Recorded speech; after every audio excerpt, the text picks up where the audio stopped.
Hey, everyone. Aloha. It's your hostess with the mostest, Amberlee, again, for this first stream of the new year. I apologize for taking January 1st off and then not informing anybody on socials about it. But I wasn't feeling terribly well, and I'm still not 100%. But I needed to stream. I needed to get back into the swing of things. I think that is the best decision for everybody. So here we are. And we're going to be doing something a little bit special today.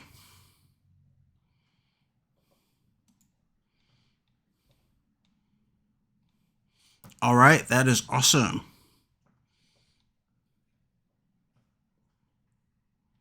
A computer beeping is basically a computer's way of saying aloha. So it means hello, goodbye, I love you, and about a dozen other things. It's a little bit like Microsoft errors. Holy fuck, there was a problem. But it doesn't tell you exactly what the problem was.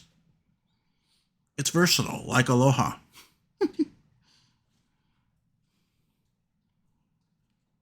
I know, I'm being a little bit silly, but today we are doing something a little bit special.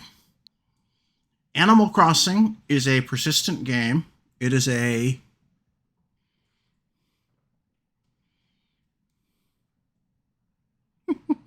yes, syntax error. Or here is one, press any key to continue. And then people called tech support wondering where the any key was. So they said, the code was rewritten so that the screen said press enter to continue. But it would really work with any key. You know about that, right? Yes, abort, retry, fail. Catgirl.exe has stopped working. And needs to be reset. Abort, retry, fail. Yeah, we're being really silly and being old computer geeks right now. Keyboard not found. Press F2 to continue. That was an actual error message, Mithy? God, that is just special. That is something else.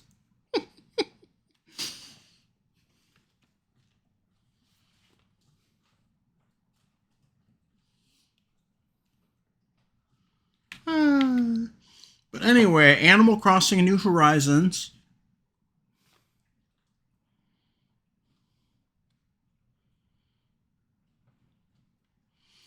Oh, that makes a little bit more sense now.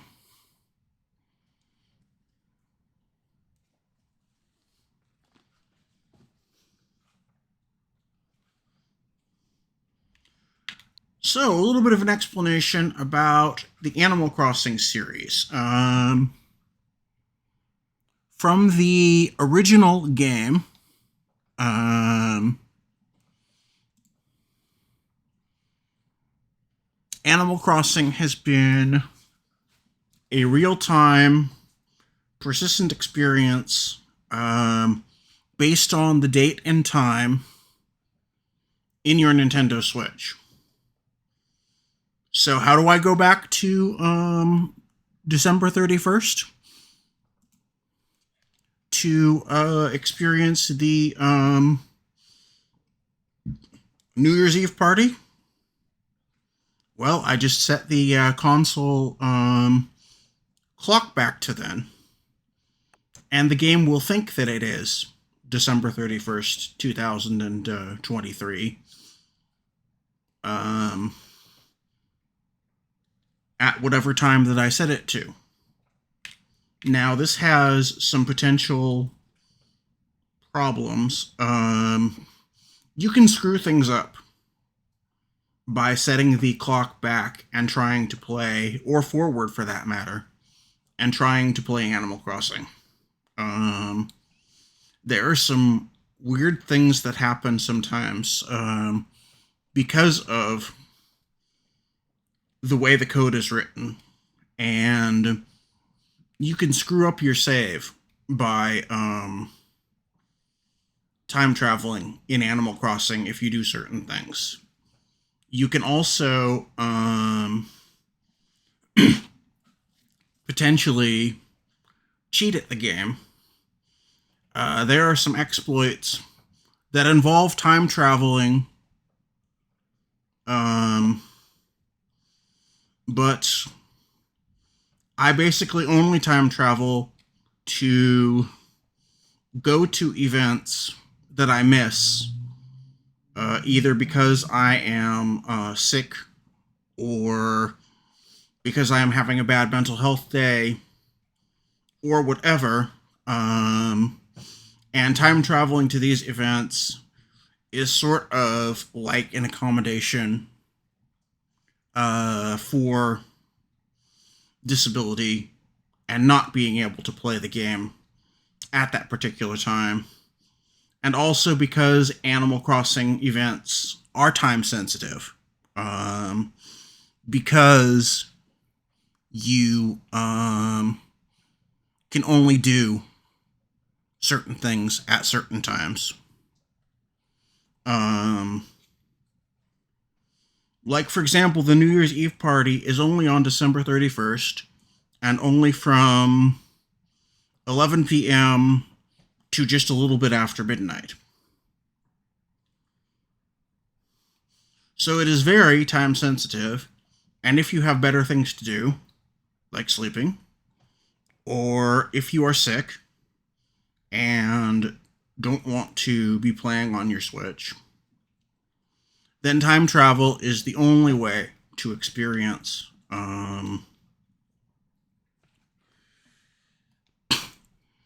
events in the game.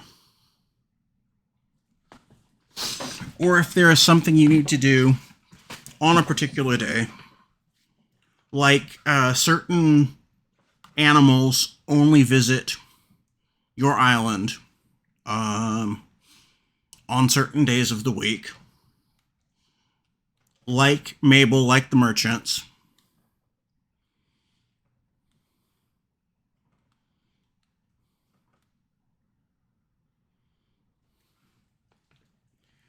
Yes. That is true. Animal Crossing is going for a bit more immersion. Animal Crossing is going for a bit of parody with the real world. The concept behind the Animal Crossing games is that it is a world that exists in parallel with the real world, and time passes at the same rate. In the Animal Crossing universe, it is currently around 6:40 p.m.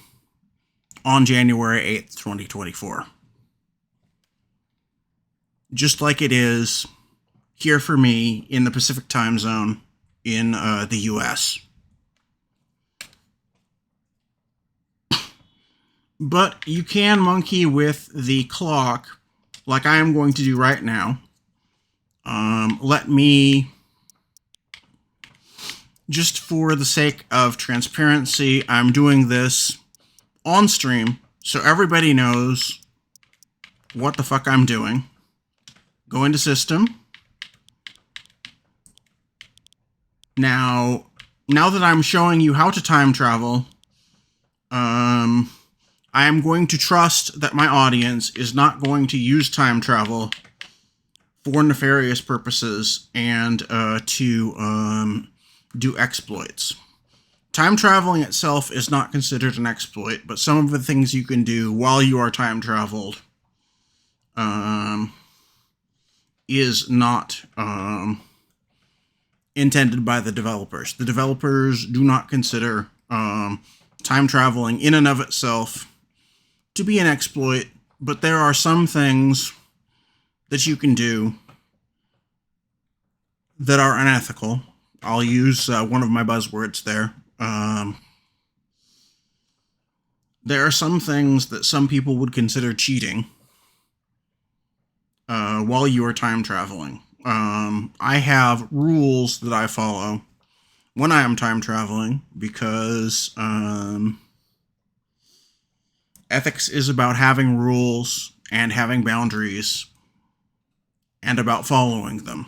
But I believe that ethics is a situational thing.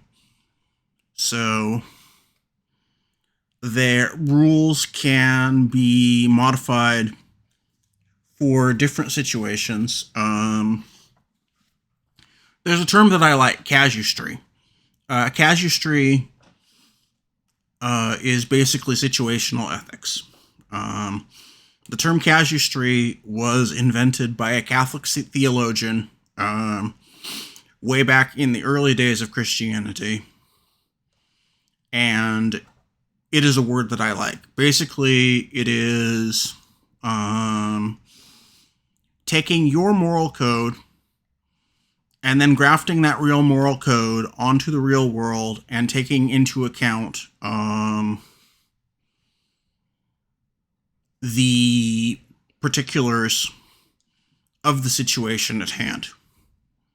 Casuistry is a good word. It's a single word for situational ethics that doesn't get used nearly often enough, I don't think. Mithy, did I explain casuistry pretty well?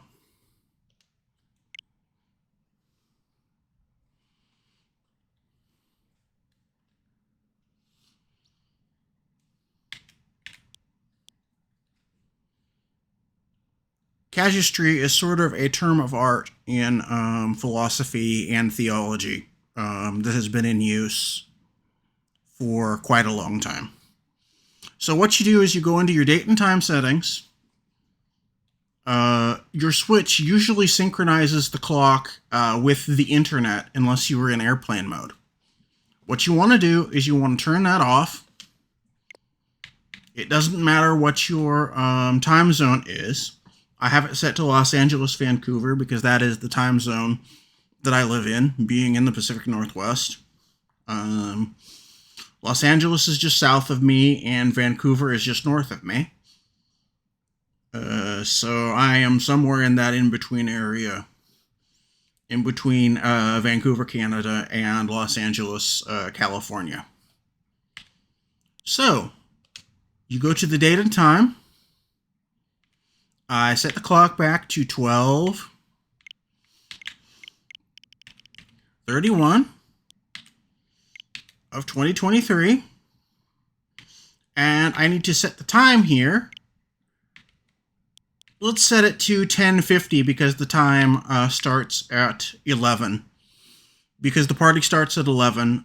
Setting it to 10:50 gives me a little bit of time to do my hair and makeup and make sure that I'm dressed for the party and everything. I did log in earlier and make sure that I had all of my goodies for the party and gifts for an animal friend and other things. But I forgot if I made myself pretty for the party. I don't remember what my tune was wearing. I don't remember certain other things. So yeah, let's set the clock back to 10:45 just to make darn sure that we are there for the whole party. This is a 2.5 to 3 hour stream, so we should be able to do the whole party and then have some time for goofing around after the party in Animal Crossing or playing another game, just depending on what I'm feeling at the time. So let's set that. And magically now, it's New Year's Eve.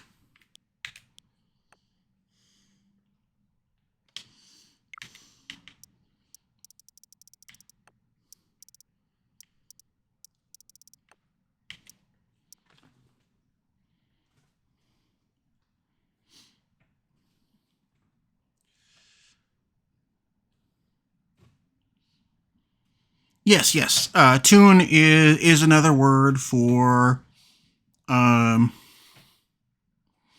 your character in the game.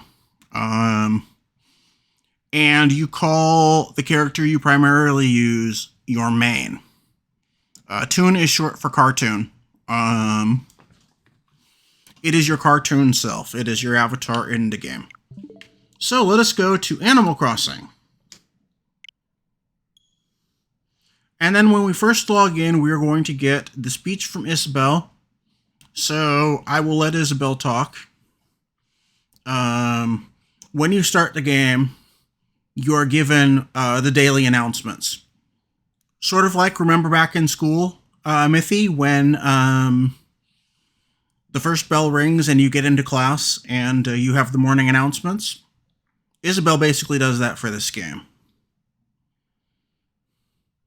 I went to a Catholic high school, so we also did the prayer and the Pledge of Allegiance at the beginning of the day. And there was a word of the day, and there was a quote of the day, and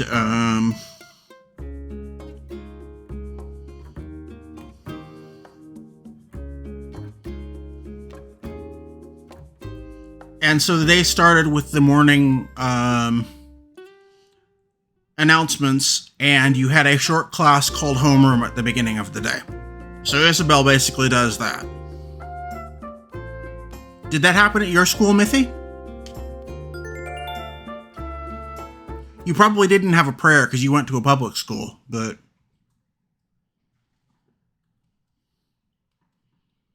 there was a word of the day, there was a quote of the day, there was the pledge, there was the morning announcements. That all could happen at a public school.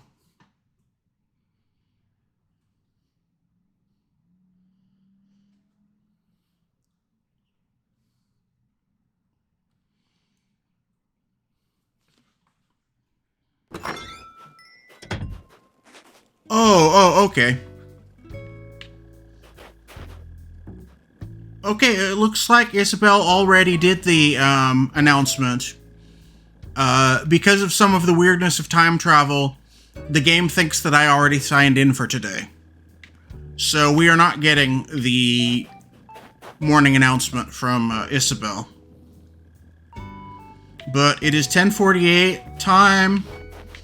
And yeah, I'm wearing my Princess Peach dress and my party hat. So I am mostly ready to go.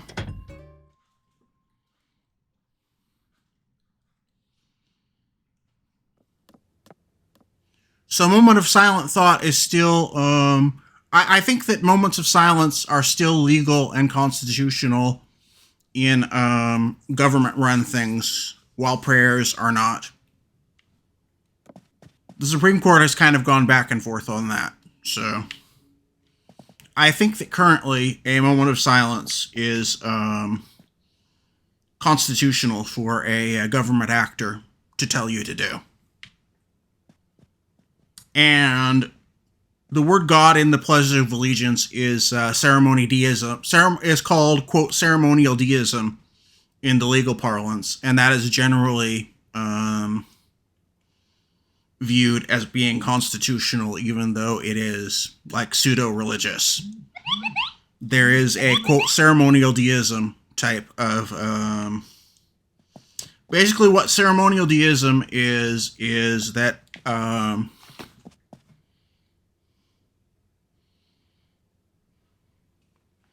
yes, exactly.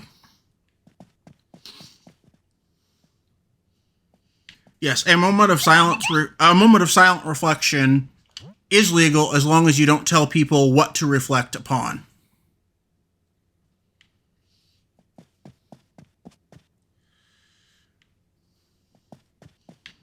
Like, if you are the coach of a football team, of a high school football team, you are allowed to tell that high school football team, let's have a moment of silence before the football game.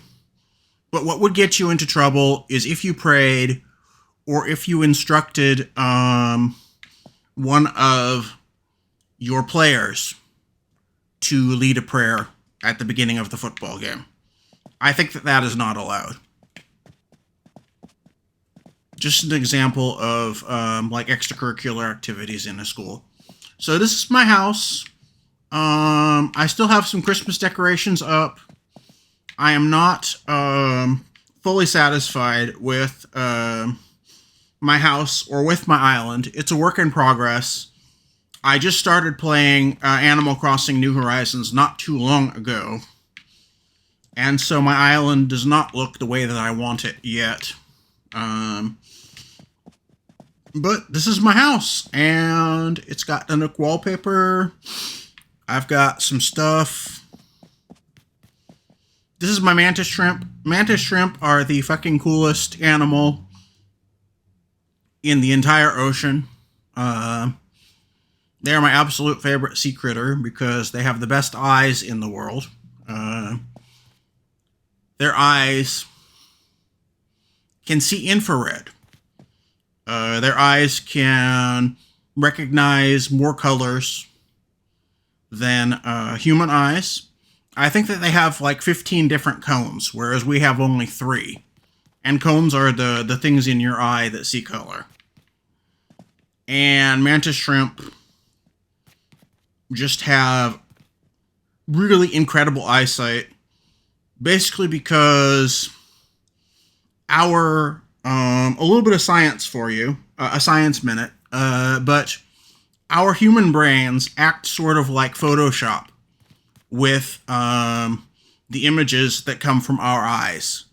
Our brain enhances what our eyes see and sort of fills in what our eyes miss. For a mantis shrimp, their eyes don't do that. Their brain does not do that. So their eyes do basically all of the work. So they have evolved really impressive eyes. You and I have talked about that, Mythy.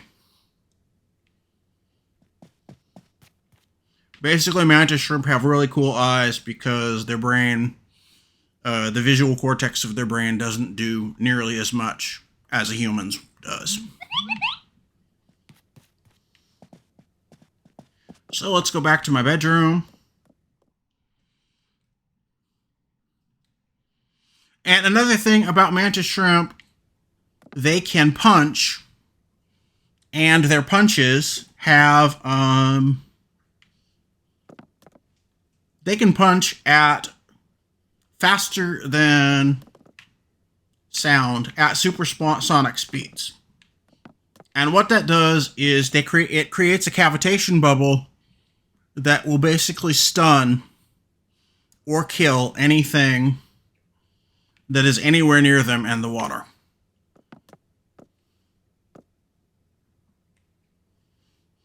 So yeah, shockwave punches and the best eyes on the planet, mantis shrimps are just really fucking cool. So let's go to the mirror.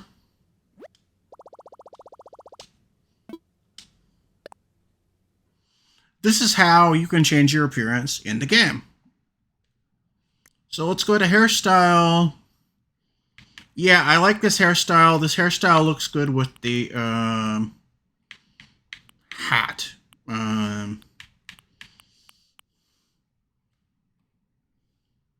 No, let's actually use this one. So the bun will be under the hat. The hairstyles are all gender agnostic in this particular game of Animal Crossing. As you see, there are both masculine and feminine, and there are a couple of neutral hairstyles that you can choose from. I have bought the extra hairstyles pack, one of them. So I have those, and I have some fun color options for my hair because I got that pack too. Yeah, my eyes are fine, my nose and mouth are fine, my cheeks are good, I like the blush, and no face paint.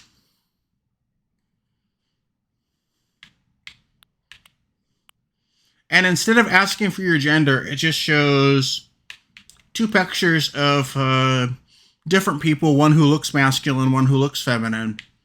So it is even a little bit more gender neutral.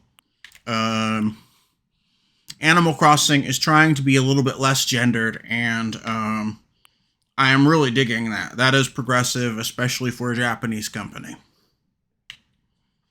Because in Japan, gender roles are a little more rigid than they are even here in the US. So let us confirm. I think I look good.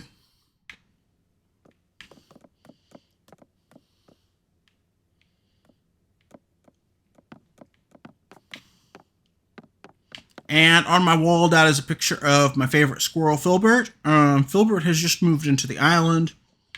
So you know what? I am going to go to his house and give him a housewarming gift because I am a good German girl and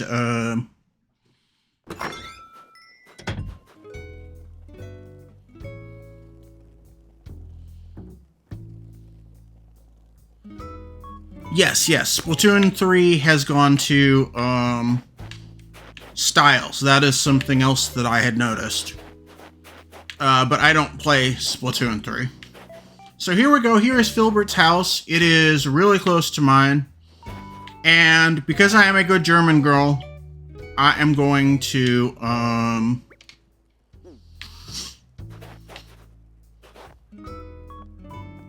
go in. And in German culture, you never go to someone else's house empty-handed. So let me make sure that I have my housewarming gift. Yes, I do, and it is already wrapped. So let me visit Filbert, and I'm going to give Filbert his housewarming gift.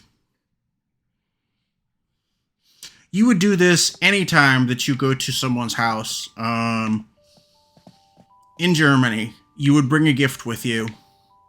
Like, if you were going for dinner, you might bring a bottle of wine, or you might bring a inexpensive bit of housing decor, or something else. And that is just German etiquette. The person who invited you to their house is socially obligated to feed you. The concept of a potluck that we have here in the US would be very weird to Germans. But they are socially obligated to feed you, and you in turn are socially obligated to get a bottle of wine or a knick-knack for the house. So I have a flower wreath.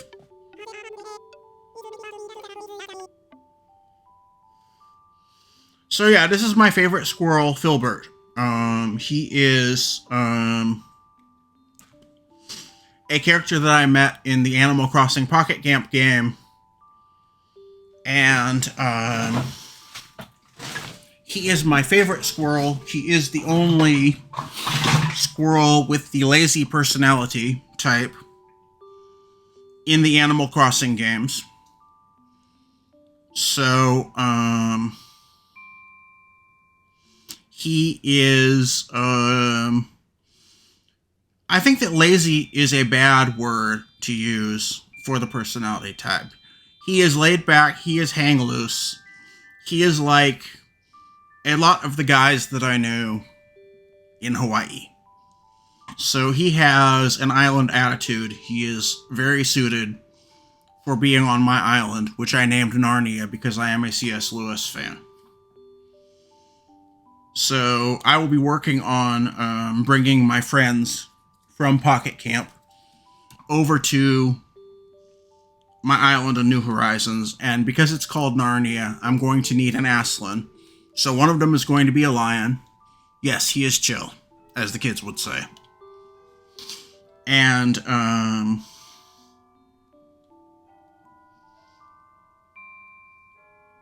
in Hawaii, you would say hang loose instead of chill. Hang loose is the same thing as chill, or shaka. No, not the Zulu king who revolutionized warfare in Africa. Shaka is the hand sign that you use for hang loose or chill. Hi there, Amberlee. It's me, Filbert. We met at the campsite the other day. When you told me I should move to your island, I didn't even think. I just did it. Now that I'm here, we can chill and snack and do whatever, whenever. It's going to be great, bucko.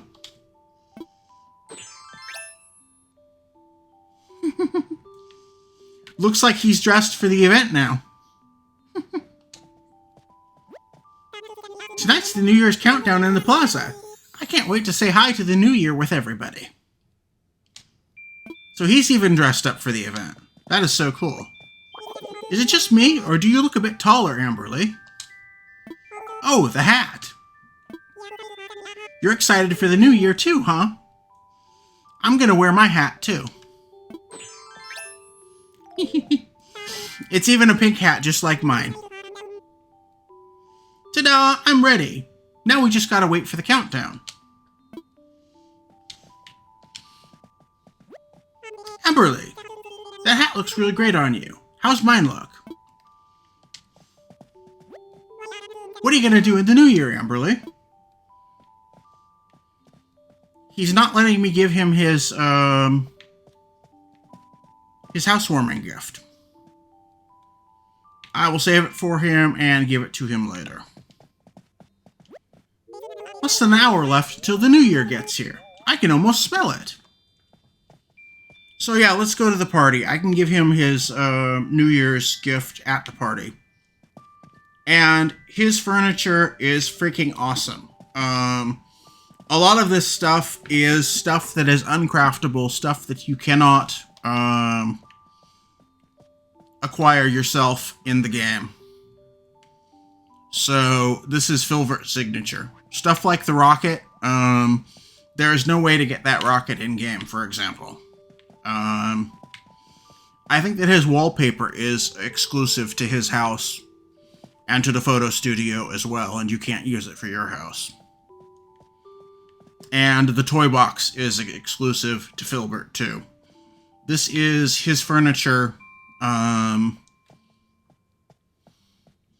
This is the special classic Filbert furniture. So I think that most of this is exclusive.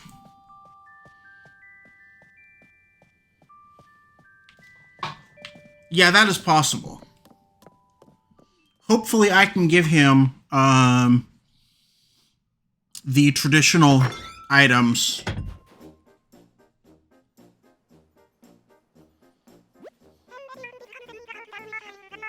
Hello everyone! Please come celebrate the countdown with us to ring in the new year.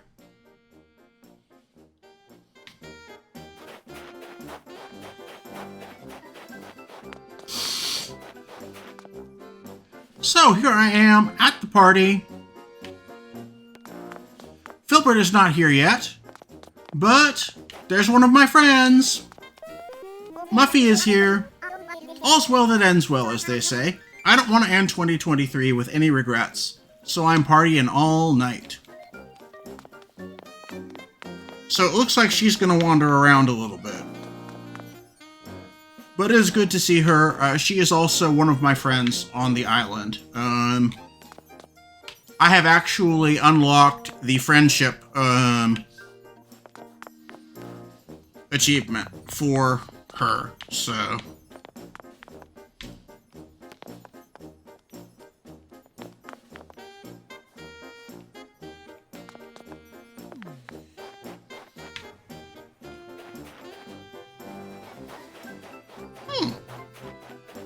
Filbert is not coming. Let's go back into his house and see if he is still there.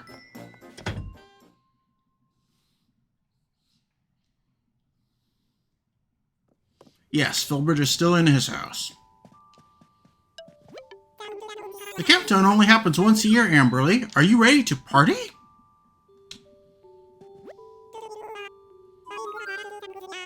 '23 is almost over, but I think I forgot to do something this year. Oh yeah, I was going to make a frozen custard for next year, me.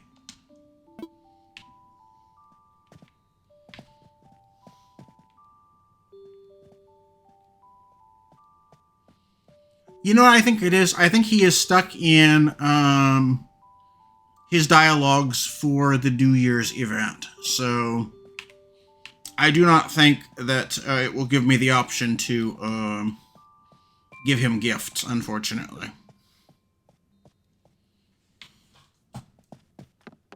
Let's go back to the party. He will probably be along.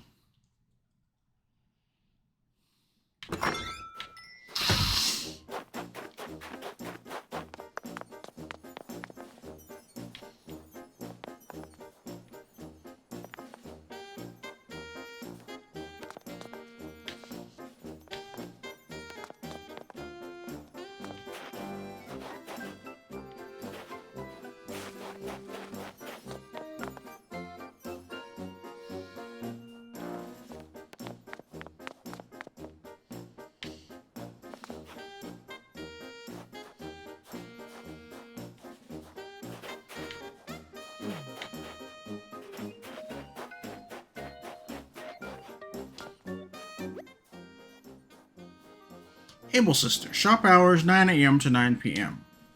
So the stores are closed because it is late at night.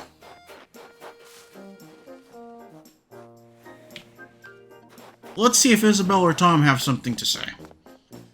Tom is actually selling New Year's tap. So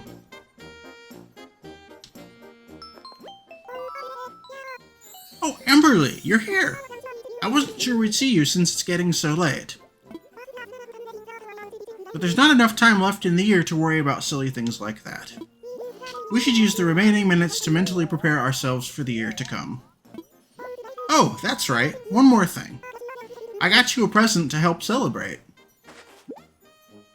Ooh! It's a light stick. We're all going to wave them together once the countdown begins.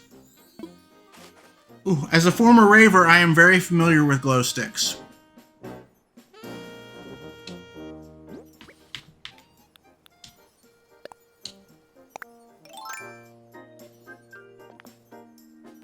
Yep, this is just like my raver days. Woohoo, it's a glow stick. I wonder if this one dies after a night, unless you put it in the freezer to make it last a little bit longer, just like the ones that were sold or passed out sometimes at raves. I do not have a freezer in this game, so if the glow stick is limited time, I won't be able to extend the lifespan of it. That's a raver trick. You put your glow sticks in the freezer so you can use them at the next rave. They will thaw out, they will continue to glow, they will be a little bit dimmer than the first time you used them, but you can actually reuse a glow stick once if you freeze it in between uses. Freezing stops the chemical reaction in the glow stick is the sort of sciencey reason behind that. A glow stick has luminescent chemicals inside of it, and if you freeze it, that slows down or stops the chemical reaction. So you take a glow stick out of the freezer, let it warm up a little bit, and once it's warmed up, it'll start glowing again.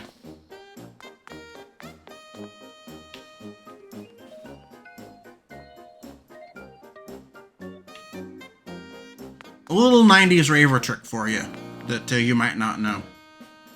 Ooh! There's a dragonfly. Let's catch the dragonfly.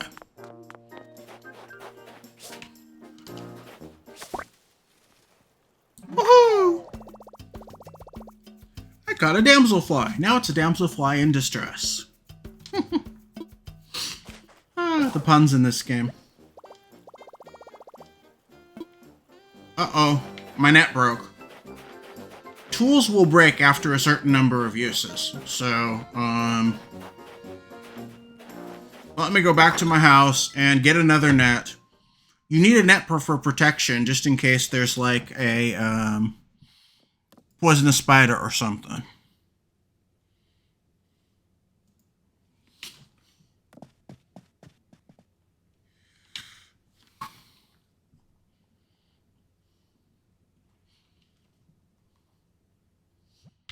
So, do I have a spare net?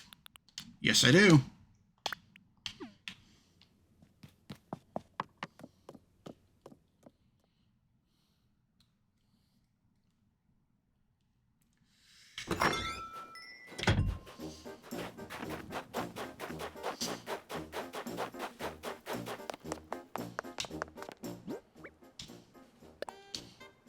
Let's hold the glow stick.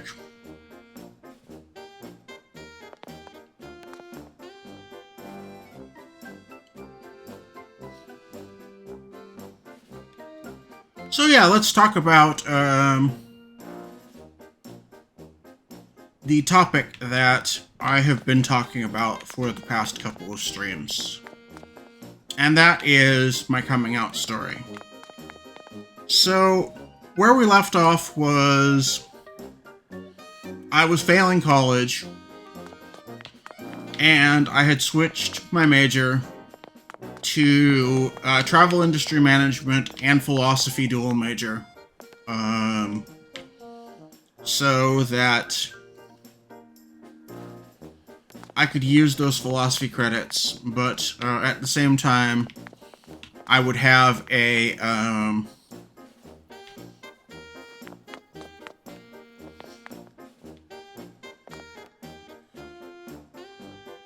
major that would more directly lead to a career, and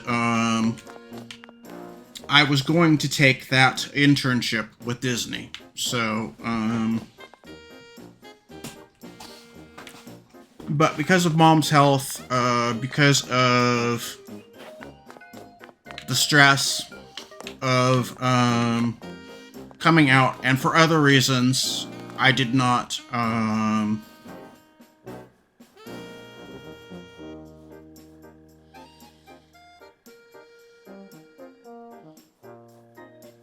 end up graduating, and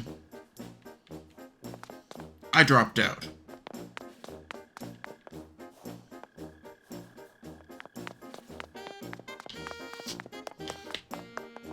So I had to move back in with my mother, and I went on disability, and that was difficult because, as I said last stream, my mother was not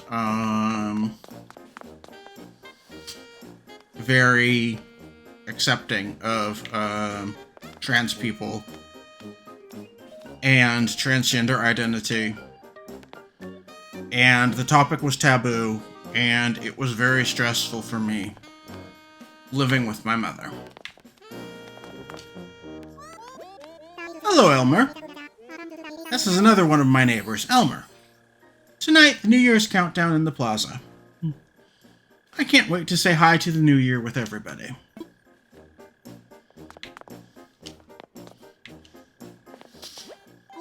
You're already wearing your party hat, Amberlee. I get it, you're excited. I'm gonna wear mine too. Ta-da! I'm ready. Now we just gotta wait for the countdown.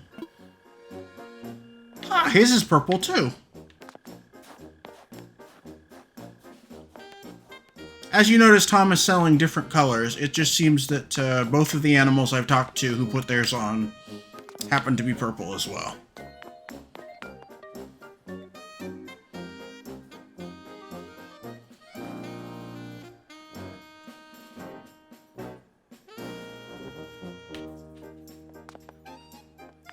Let us talk to Tom Nook. Ah, Amberlee. Hello, hello. I'm helping everyone gear up for the countdown event today. I've got some nifty party goods for ringing in the new year, so take a look, Oh, that reminds me. I have some countdown-related gifts. Those are party poppers. I have no doubt they'll bring some fun and excitement to the countdown. This event only happens once a year, so make the best of it. Like a good salesman, he has some free samples. Welcome, welcome. Need any party goods to spice up your countdown? It's 500 bells for a New Year's hat, and today only it's 300 bells for a 5-pack of party poppers. On actual New Year's Day, I logged in at like 2 or 3 in the morning and bought a party hat. So I already have a party hat, and he has now given me the party poppers twice. So the game did not remember that he gave some to me on the real New Year's Day. So yeah, I'm all set. Well, if the party mood hits and you want to buy something later, come see me.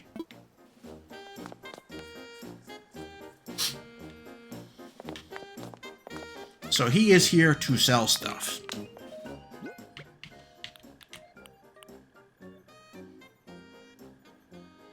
So let us switch from my glow stick to my sparkling cider for a while. Yeah, walking around with a flute of bubbly liquid is very on theme for a New Year's party. Sparkling cider or champagne or domestic sparkling wine or whatever it is you happen to drink on New Year's is traditional, so... If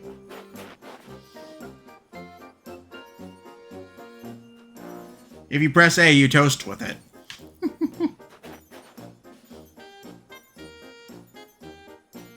That's appropriate. Yeah, I thought you'd either toast with it or take a sip. But taking a sip is a little bit difficult, probably, with the animations. Holding up for a toast is easier for the sort of low poly type game that this is. It would probably be pretty difficult to animate opening your mouth and pouring a little bit of your drink inside of your mouth. Mithy, you've done a little bit with Blender. Wouldn't that be a lot more difficult than just holding up the glass and toasting?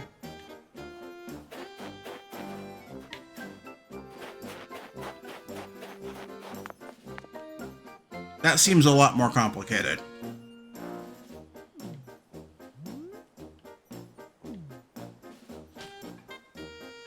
Especially in like a low poly, cartoony kind of game like this.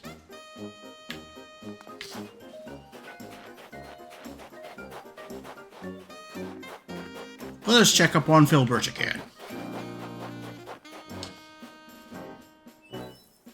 No, I don't want to toast. I want to open the door. It let me in, so he is still in his house.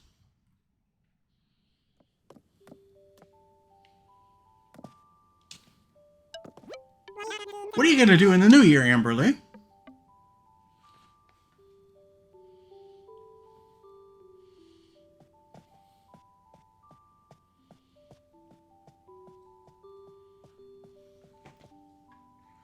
Yes, that would probably be the challenge, is the meniscus of the liquid in the glass. He's too laid back to come to the town square.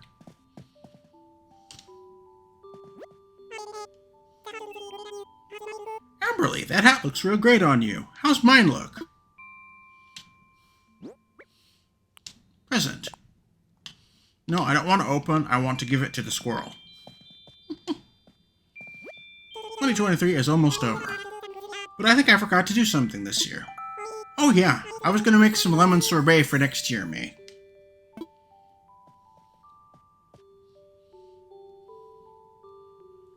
Also, part of the, quote, lazy personality is that they are a bit of a gourmand. They like food. So, Filbert talks about food a lot. And, ooh, this is cool. This is a constellation chart.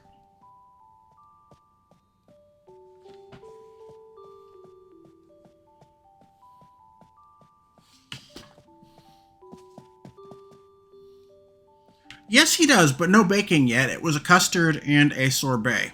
So, he'd need a freezer. He does not appear to have a freezer in this apartment. This crescent moon chair? Fits my butt perfectly.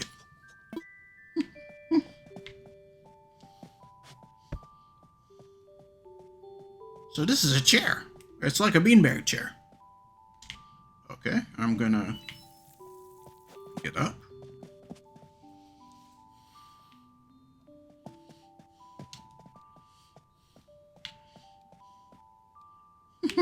I can't move his bed.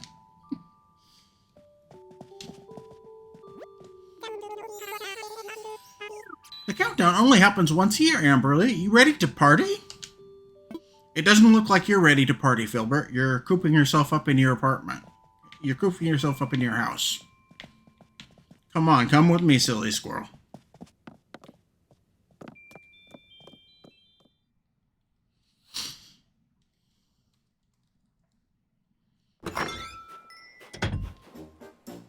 And I want to give him New Year's food, but it won't let me. I have a flower wreath and a traditional German New Year's jelly donut.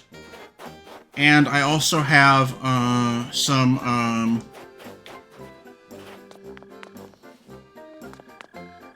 noodles for him, because it is Asian tradition on New Year to eat long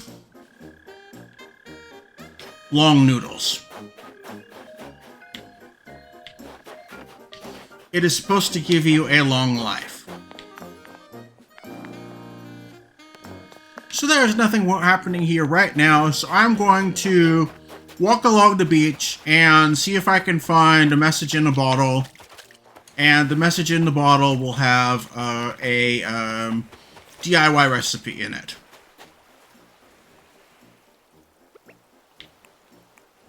Let's switch to my vaulting pole. And away we go. And let us pick up the shells while we are here.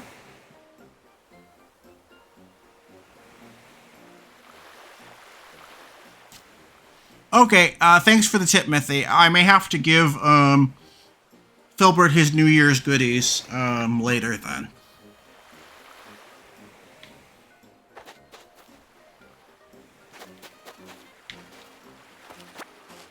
Ooh, all kinds of shells here. And ooh, there's a fishy. Hi, fishy. And a message in a bottle. Yes.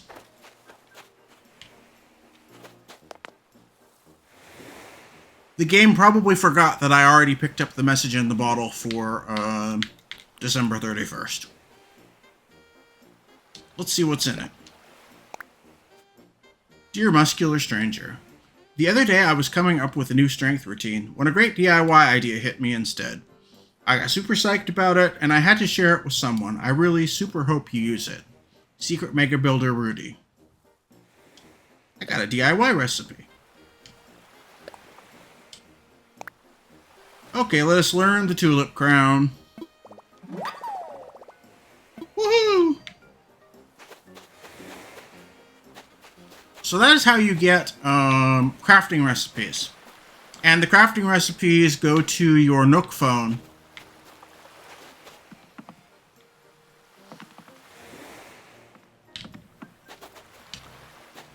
So the fiction is that those cards download a crafting recipe to your Nook phone so that you could access it later.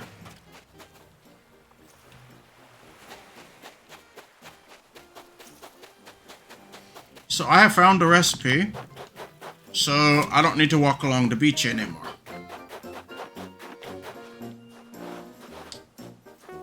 Oh, it's June! It's finally New Year's Eve. I'm so excited I can't sit still.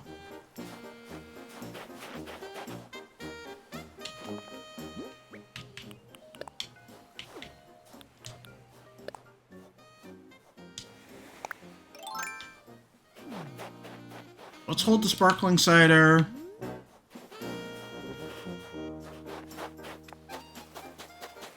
So June is outside walking now.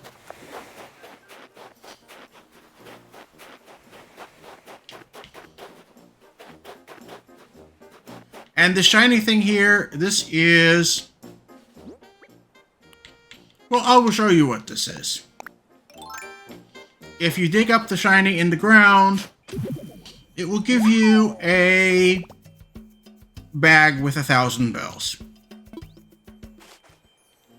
Now, you can plant a tree. You can plant 10,000 bells in the place, in that hole, and it will make a money tree that will drop bags full of money. But being that I'm time traveled, it might glitch the game out if I plant a tree now. So let's just fill in the hole.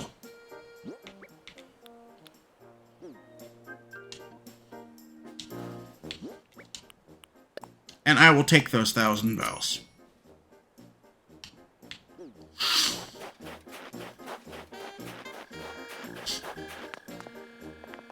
Hello, Mr. Owl.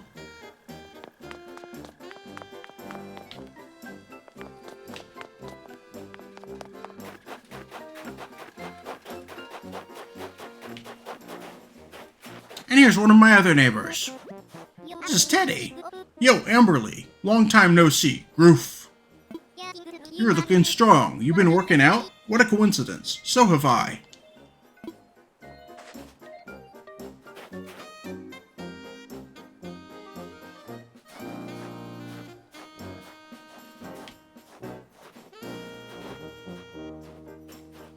And that bear has the athletic personality type. I forget what the in-game name for it is, but he is constantly talking about weightlifting and sports and stuff.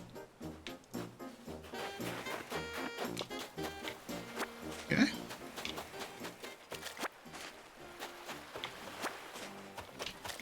I will see if he causes problems with Filbert, because lazy villagers generally don't get along with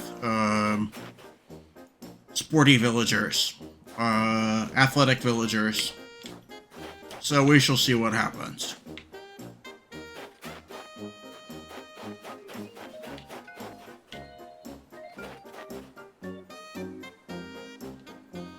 Oh, Jock, yes.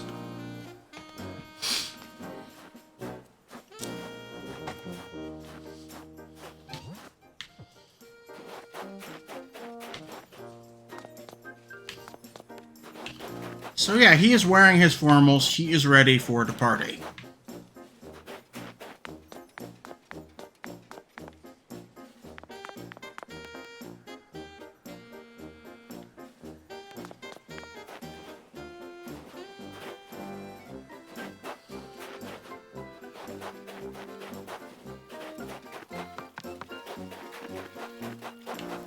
So let's look around the island. And now just remember that the island is not yet how I like it, because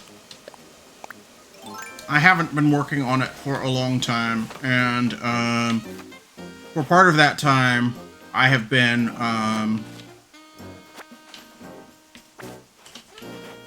too depressed to really do much. Let's pick some flowers. Now that I have the lily crown recipe, I have something other than wreaths to make with the flowers. So let's pick some. Let's make sure I have a good number of all three colors, so that I can make some lily crowns. Geez, the weeds are getting kind of bad.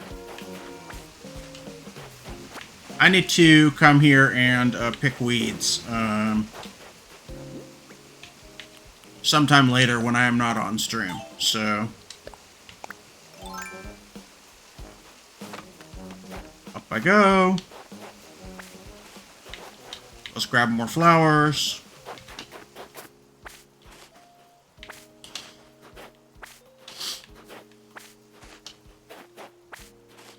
So, because of the time travel, when I go back to my own regular day, the flowers will have respawned already.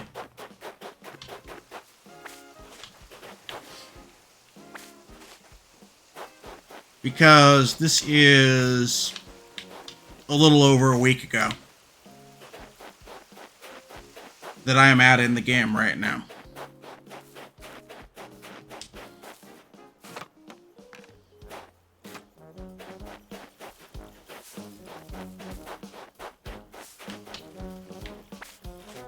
Time traveling in this game does not cause actual, like, time paradoxes, like time traveling in real life might, according to physics, but,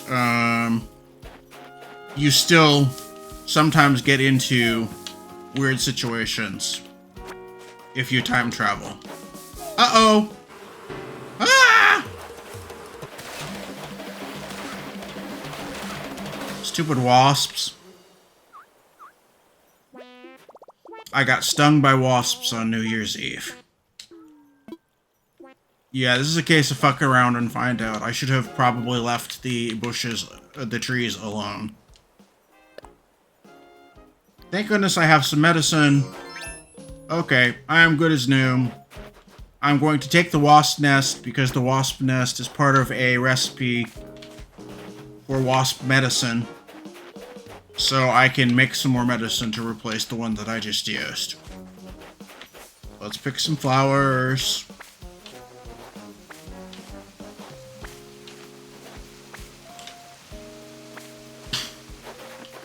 I guess technically that counts as science, because science is fuck around, find out, and then document it. And this is being streamed, and a recording will be made.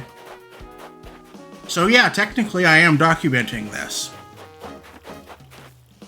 So I shook that tree for science, folks. I wasn't being stupid.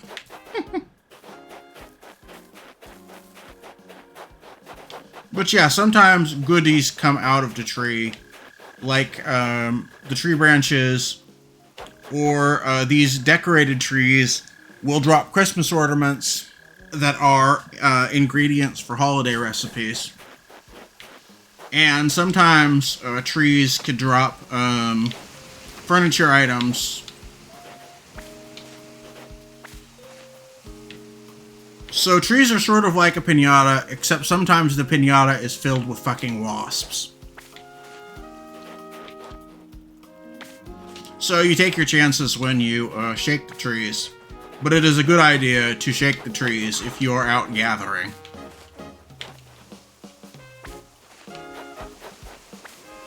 I'm just grabbing as many flowers as I can.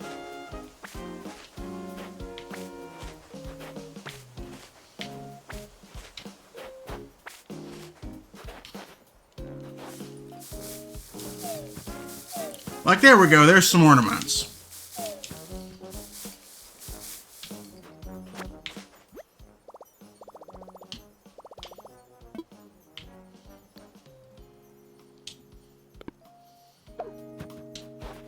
Yeah. Crap, my pockets are full because, I have stuff, and I didn't give the stuff to Filbert, so, and I've been picking up things.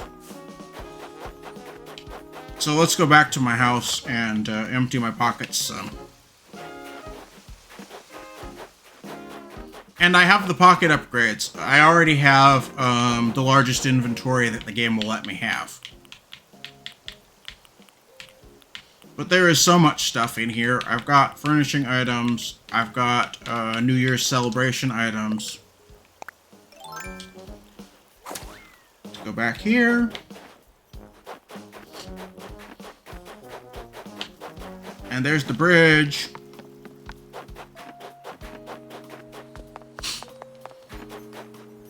People are starting to gather. So I think that's probably what happens with events, is people gradually trickle in. We've got animals over there. I will empty my pockets real quick. Back to my house I go.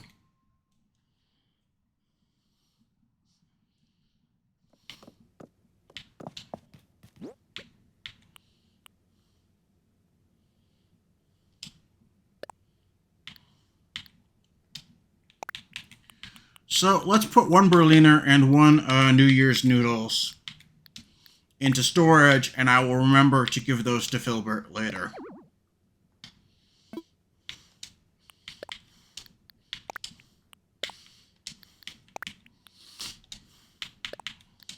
And I will put my wrapping paper back in storage. Put those back in storage, and I will remember to sell them to Tom Nook's nephews at the store later. I will keep one sparkling cider and my New Year's treats. And I will eat the New Year's treats at midnight, as is tradition.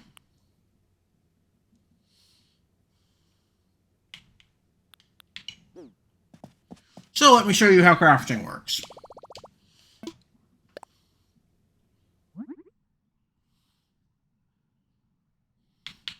I am going to craft a tulip crown.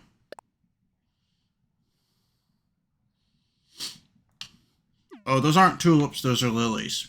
I don't have the lily crown.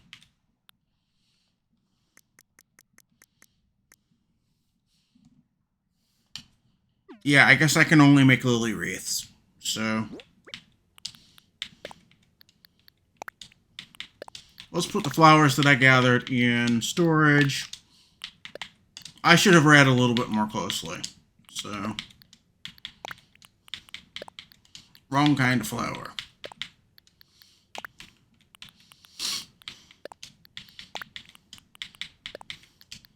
Let's empty my pockets a little bit.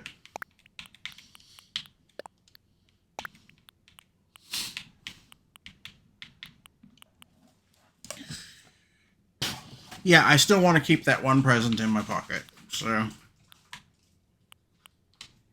And my party poppers and the Berliner. 217 out of 240.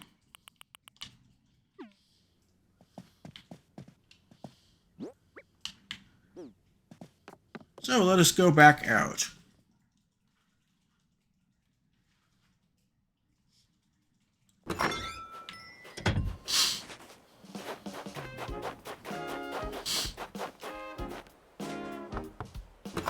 Filbert is still in his house.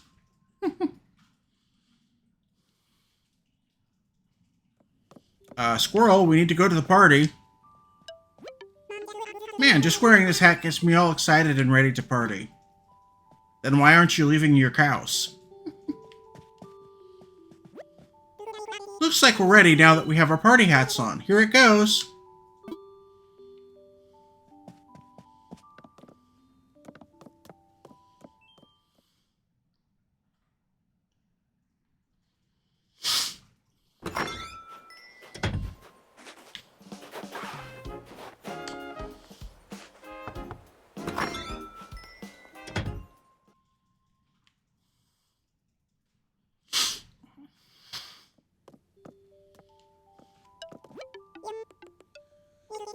Yawn. It's getting late and I'm kind of sleepy. Wait, no, I gotta stay awake until the new year gets here. I gotta introduce myself.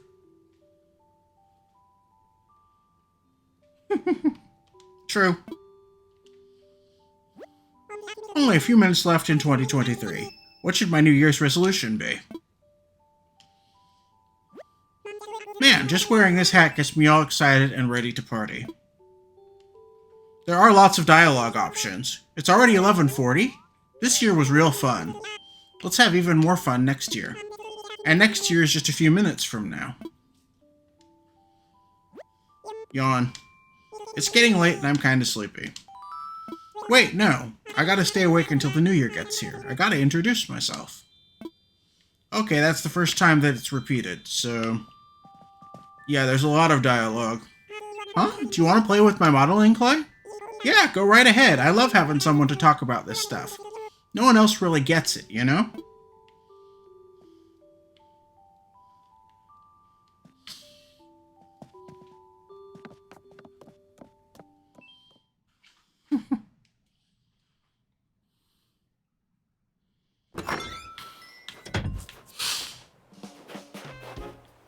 Let us read the little sign. It probably says Filbert. Yep, Filbert's house.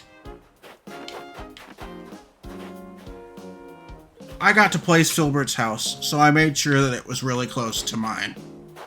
But unfortunately, he is really close to the jock that he might not get along with, so I may have to rearrange houses. I do have that power.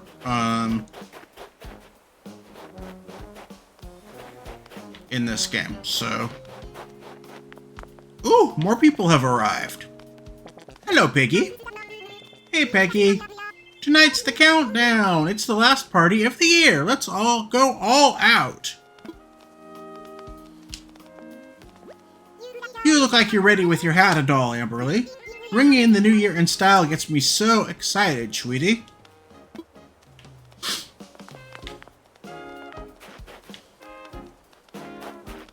So yeah, this is everybody but Filbert who lives on the island, I think.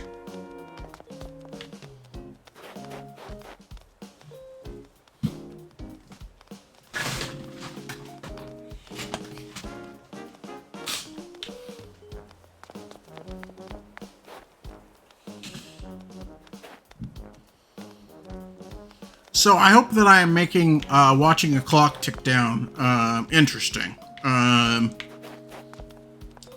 I am not Dick Clark,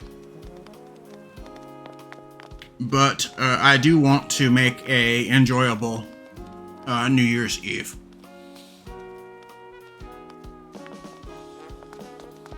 And as you pointed out, Mithy, New Year's Rockin' Eve is no longer hosted by Dick Clark. I think Casey Kasem took over. I think that's what I read. So,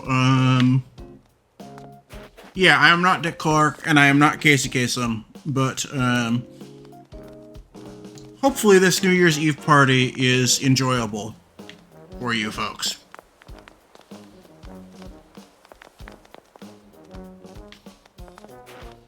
And if you happen to live in a country other than the US, you probably have a New Year's Eve countdown show, and one of your country's celebrities probably hosts it.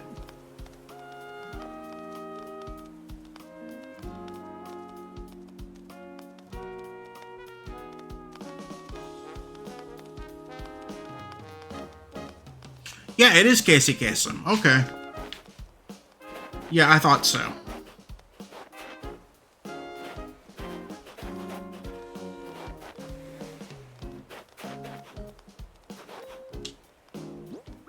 So I don't need to carry the stick right now, so let's grab my cider.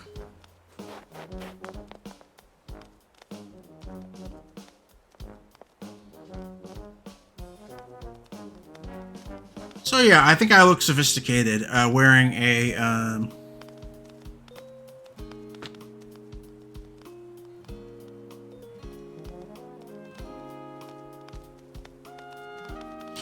Oh, okay. Casey Kasem has retired as well.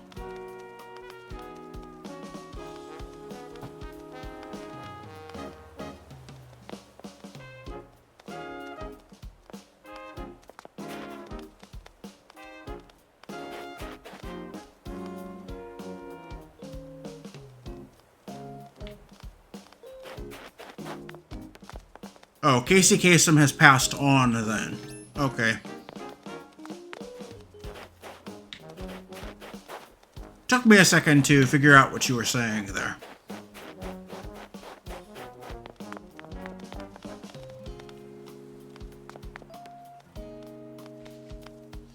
Just less than 15 minutes left. And where is that damn squirrel?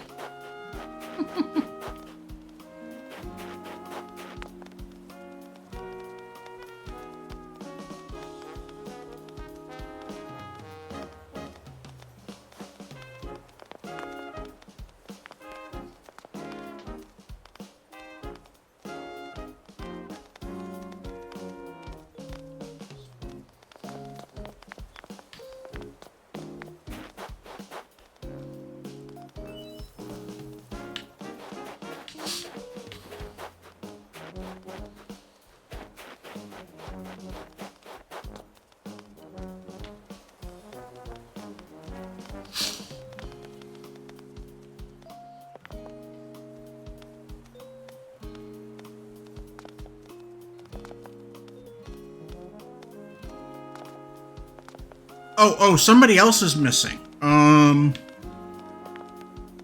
There is a Chickum who lives on my island. Chickum is, what I call chickens. Just to be cute and to be funny.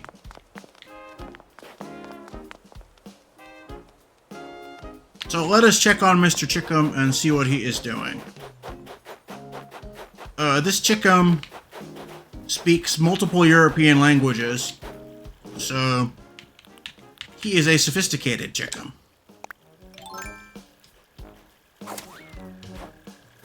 Yes, in Fae Farm they are called chickoos.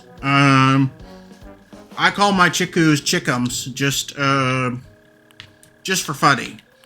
And also because chickum is what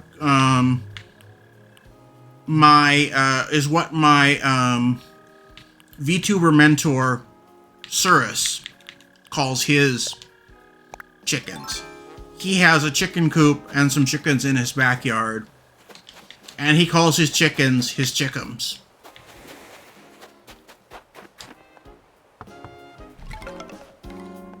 So yeah, chickum is in his house. Because it won't let you go into someone's house if they are not home. Oh, how cool! He's got a very Japanesey house. He's got tatami mats on the wall. He's got a traditional Japanese hearth here.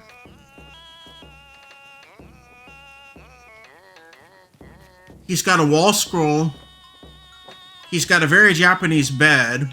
He's got a bonsai tree. Yeah, this guy is very cool. I like his furniture a lot. I like his furniture as well as I like Filbert's furniture, but for different reasons. Hello, Chickum. Can't you just feel the tension in the air? A whole new year is about to begin. I can't wait to forget what year it is for a whole month, no doubt.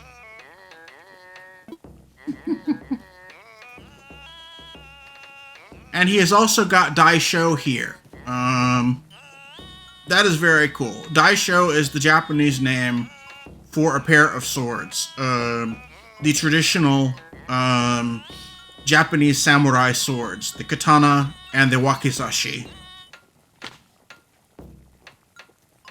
Yeah, the Japanese lantern, the ground level chair, the wall scroll, the Daisho, the woodcut. And this is a speaker made out of bamboo.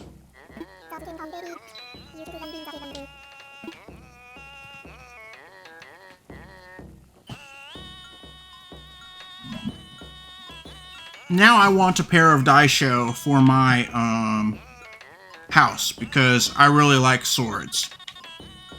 Hopefully those swords are obtainable in some way. But yeah, when people talk about samurai swords, if it is of a certain era, they are talking about the Daisho, they are talking about the wakizashi, and about the katana. The wakizashi being the long blade, and the Daisho being...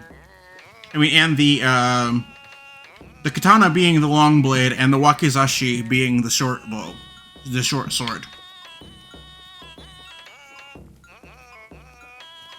Samurai used to carry around an even longer sword called the tachi.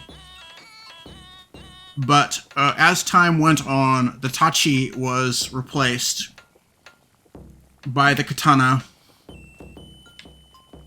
And so warrior samurai carried around a wakizashi and a katana.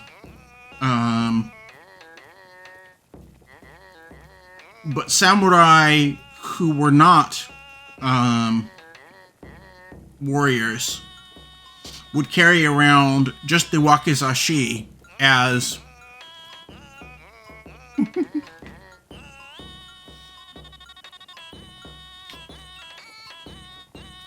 but yeah, samurai who were of the samurai class but were not warriors would sometimes wear the wakizashi just as a sign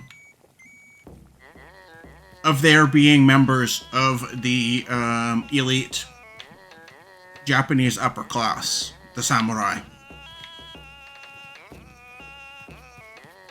And if you folks like sumo wrestling, sumo is actually what remains of the samurai class and the samurai traditions in Japanese society. Well, the samurai is a bit of it, and the yakuza were also formed by the samurai class after they were dispossessed. So, the yakuza, the Japanese organized crime,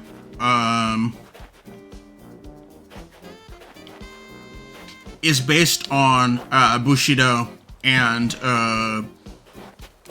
face and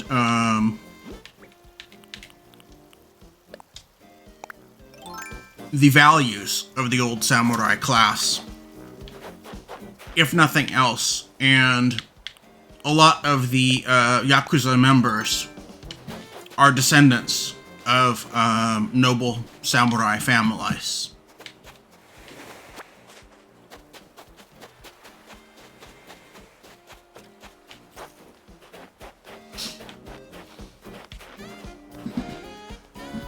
The samurai were sort of like Japan's version of the knights. They were the nobility.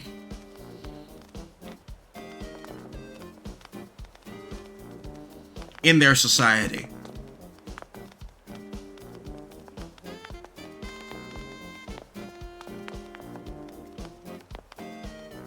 While most of them were warriors, not all of them were.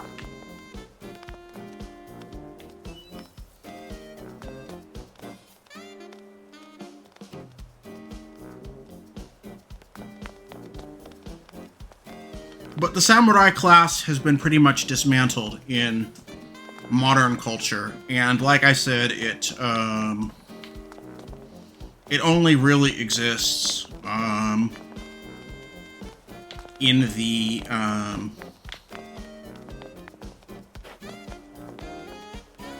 traditions of sumo wrestling, and in some of the traditions that the Japanese gangsters, the Yakuza, follow.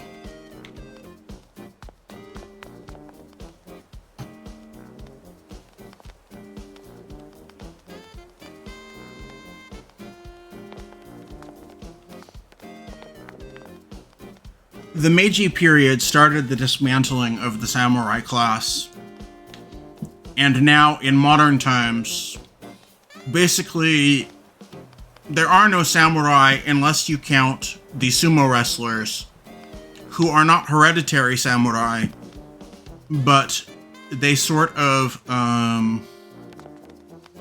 follow the samurai traditions, and they are celebrities, and people to a certain degree look up to them.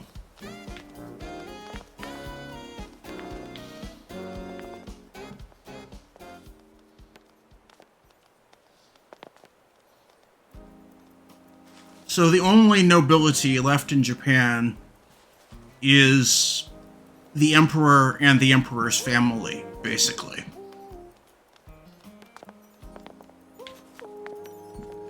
And since World War II, the emperor has been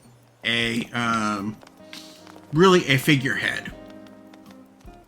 So he does not have a whole lot of power under the current Japanese constitution. And he has less power than the British royal family, for example. And World War II really neutered the emperor and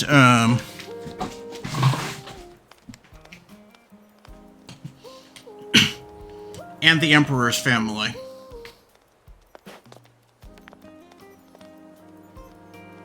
Stuff like he is no longer allowed to call himself a god, a living god, and other things that are part of Shinto religion are not allowed to be practiced in modern-day Japan because of the constitution that was part of the new constitution that was part of the treaty that ended World War II. So yeah, I got off on a tangent because Ken's house was decorated in a very Japanese way, and the daisho. Mithy, did you enjoy the little Japanese history lesson? You probably knew a fair bit of this because you are a Japanophile just like I am.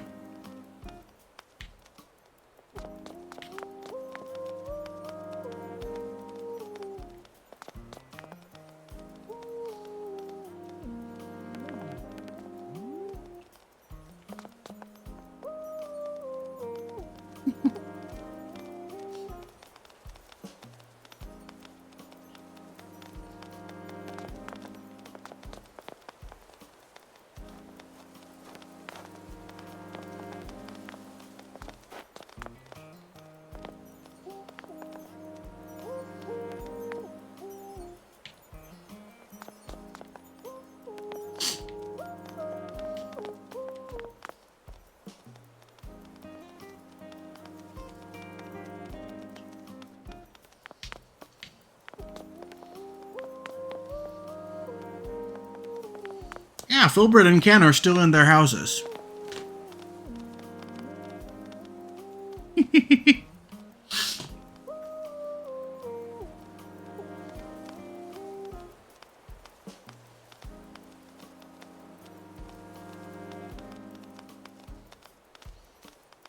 Less than 2 minutes until midnight, people. Not actually, but in-game. So...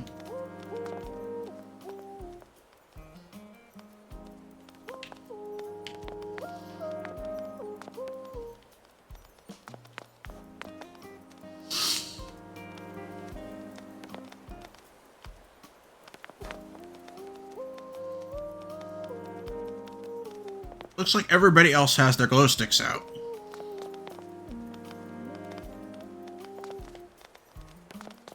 And here I am the goofball holding the champagne flute full of sparkling cider. I don't know, there's just something a little bit sophisticated about carrying around a champagne flute full of a carbonated liquid of some kind.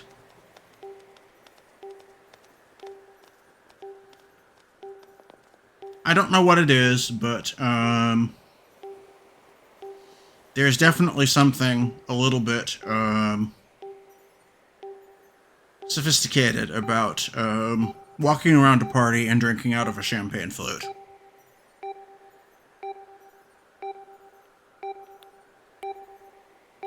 We are getting close to New Year's. At midnight, I'm going to eat my Berliner and my noodles. 7, 6, 5, 4, 3, 2, 1.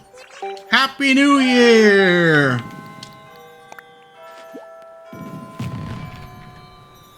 Eat the Berliner. And eat the noodles. Woohoo! Happy New Year, everybody!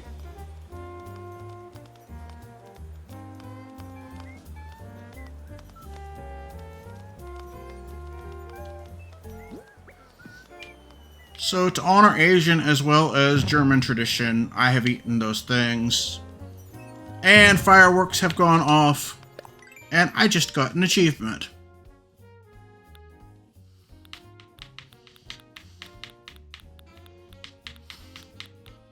Let's see what it is. Countdown celebration.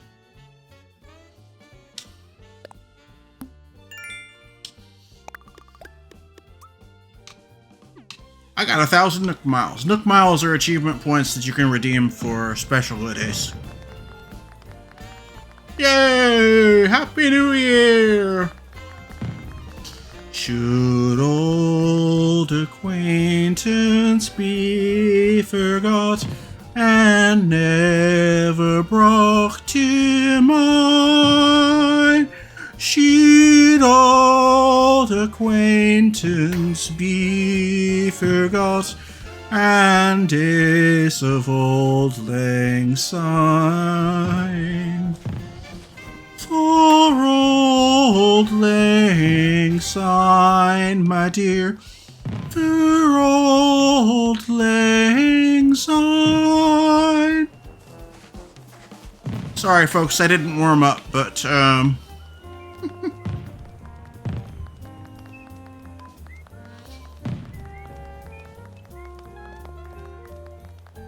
I still did an okay job singing that.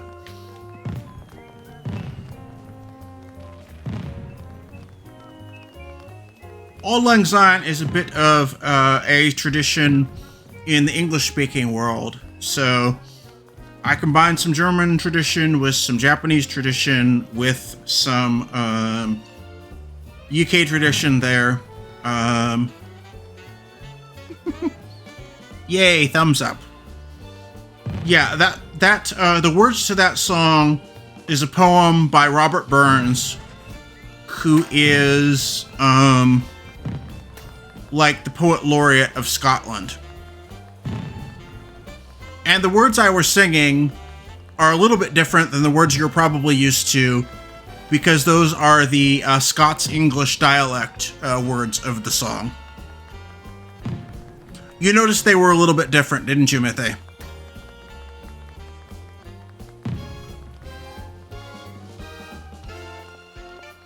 But yeah, those are the original words of the poem.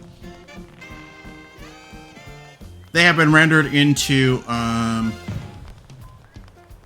more modern English, more standard English as the years go by.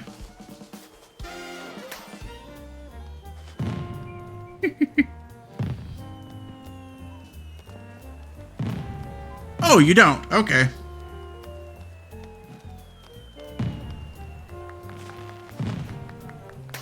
And also that food gave me a food bonus, so I could go dig up a freaking tree if I wanted to right now.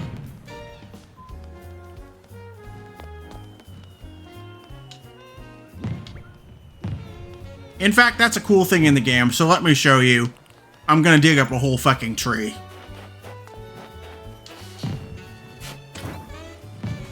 There we go, dug up the whole goddamn tree. And because I want to keep that tree where it is, let us replant the tree. But I could not let that food bonus go to waste.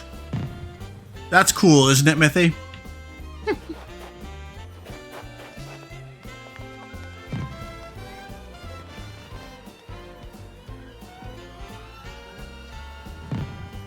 Ooh, ooh, a present.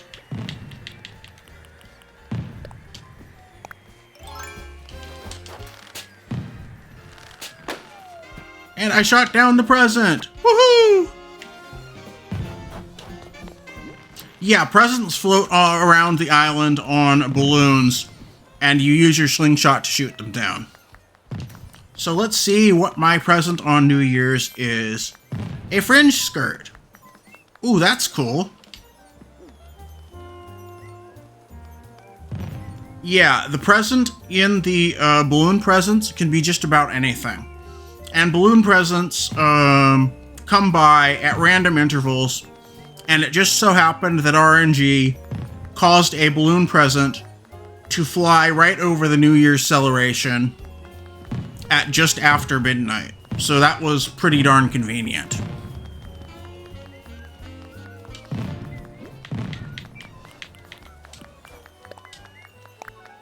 Let's go back to holding my champagne flute there.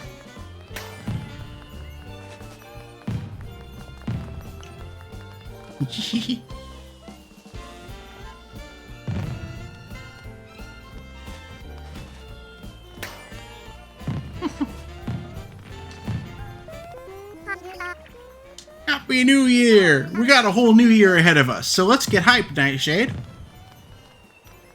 Muffy, as you see, is a goth sheep. So that's pretty cool. Muffy is also very nice.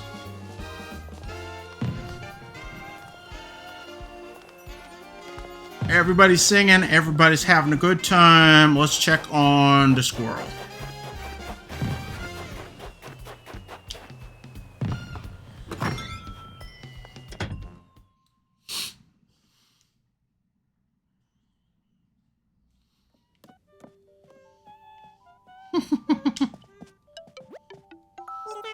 It's our first time talking at each other in 2024.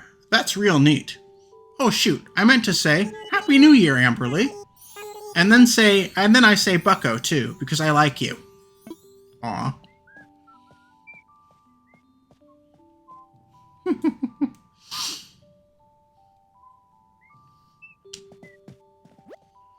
The New Year has really got to me. An hour ago, I wasn't hungry, but now I'm in real need of snacks. It's weird how time changes a person, huh?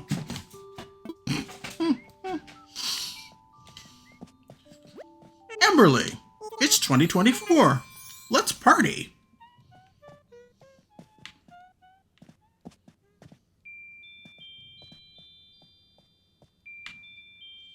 Okay, let's go check on Samurai Chickum, since he didn't come to the party.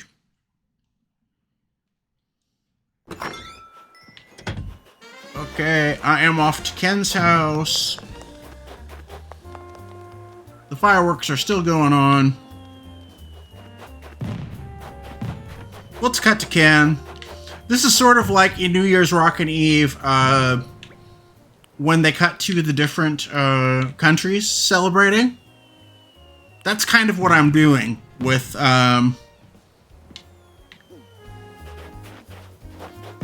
checking on all of the animals who didn't come.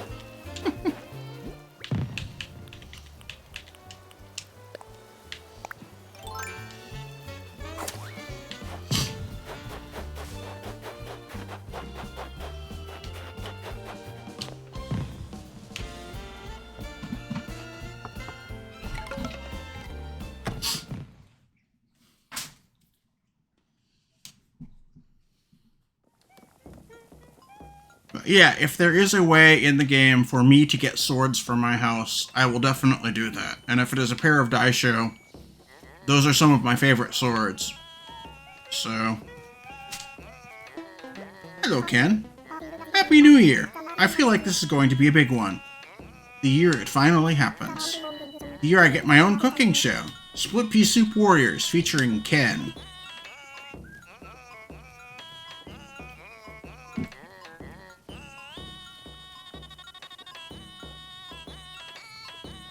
I think that it is probably not a coincidence that his name is Ken. That being the name of one of the original Street Fighter characters, going back to the original Street Fighter game.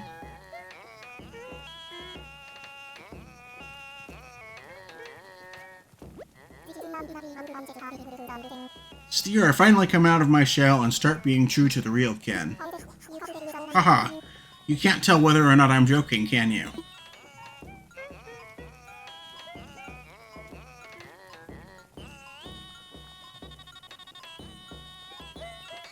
It's kind of interesting that that Ken decorated his house in a Japanese way, because he also, in his regular dialogue, says words in several European languages. So Ken, I guess, is kind of cultured. And also, the traditional Japanese style of decorating is called harmonious in the Animal Crossing games. So he is a harmonious villager, whereas Filbert is a natural villager. And those are decorating preferences.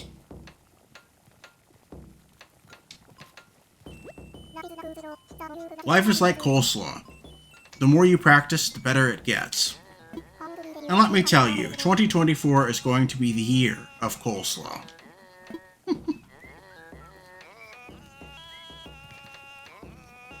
You know what? I was thinking of making the island all rodents except for the lion. But I might just keep Ken around, because Ken is really cool. And I like the Japanese house here.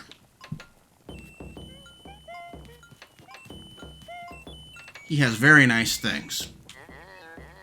I feel as though everything in this room was put here for a reason. I mean, it is my room, so it's not that bold of a claim.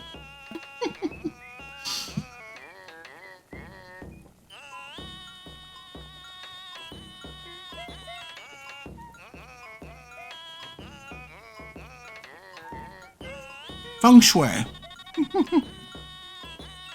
Yes, definitely Feng Shui.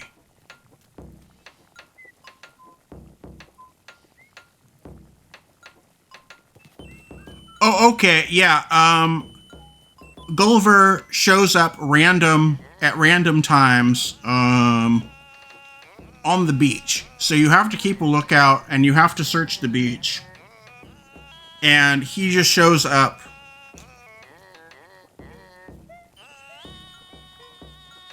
From time to time, completely at random. And if you help him out, he gives you a gift. I do not have the Daisho yet, but Yeah, I will be on the lookout for Gulliver, and hopefully eventually he will give me the die show.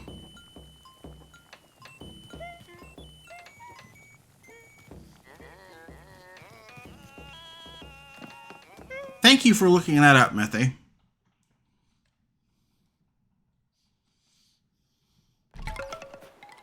I'm kind of busy with playing the game and keeping everyone entertained.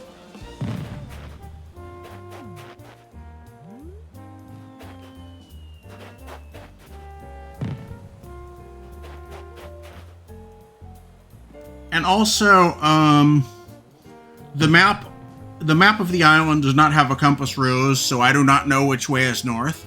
So I would not be able to tell you if that room was decorated in proper feng shui, but it probably was.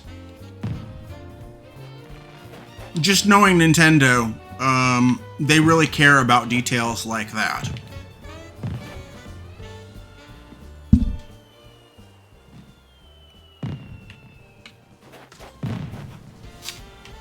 So the room was probably decorated under some system of feng shui, especially with it being a harmonious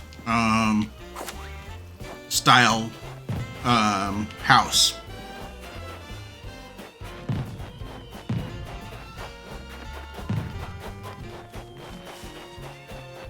Woohoo!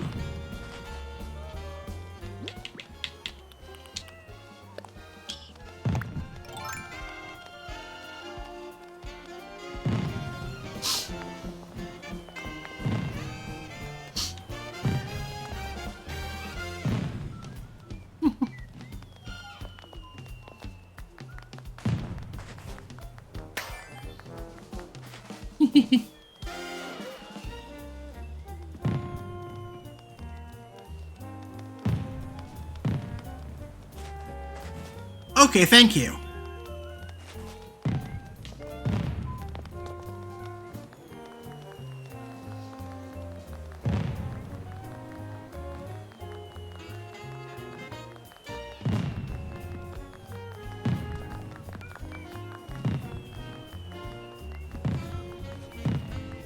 Yeah, feng shui is based on directions, and you place certain items that have certain meanings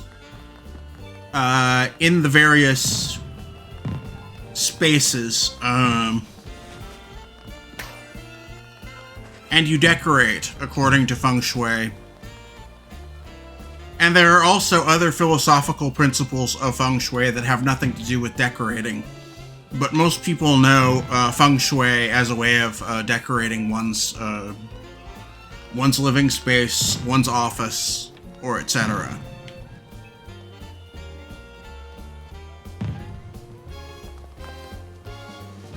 Did you know, Mithy, that some countries actually have a fund to pay out people whenever new construction happens? Because people will sue the government in some Asian countries that their feng shui was thrown off by something the government did by issuing building permits to certain people.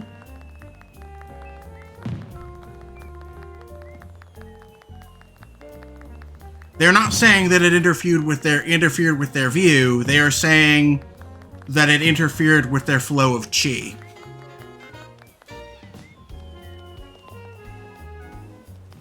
So it sounds very silly to a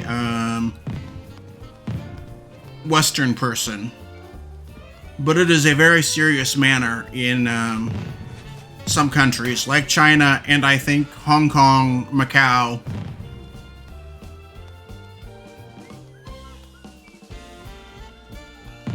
Yes, just so.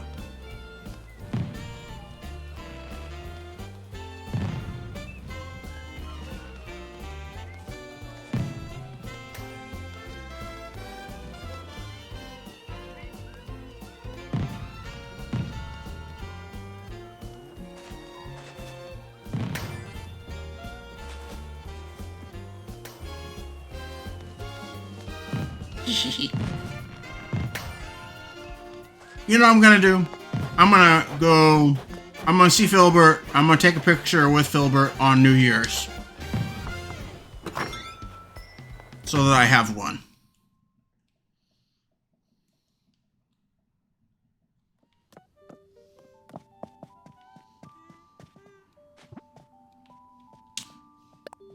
Let's use the camera app in the phone.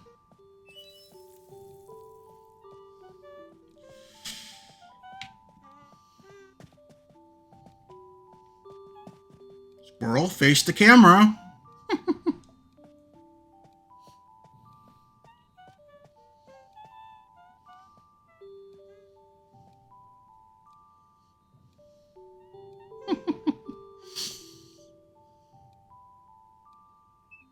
He's jiving. He don't care.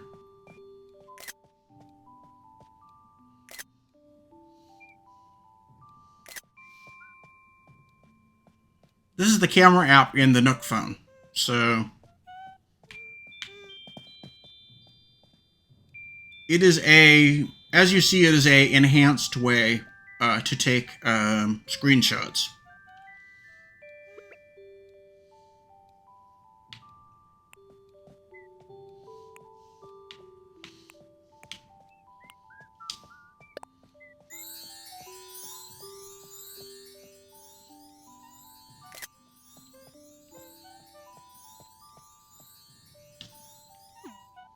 Okay, I got some pictures.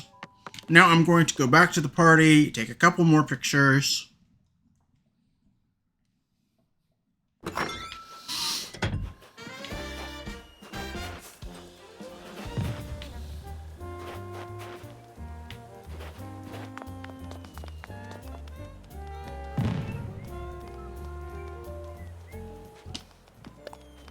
Open the camera app.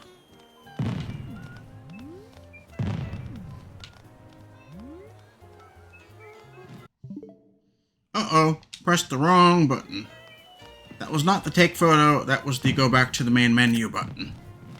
That was the home button, and not the plus button. My eyes were closed. Okay.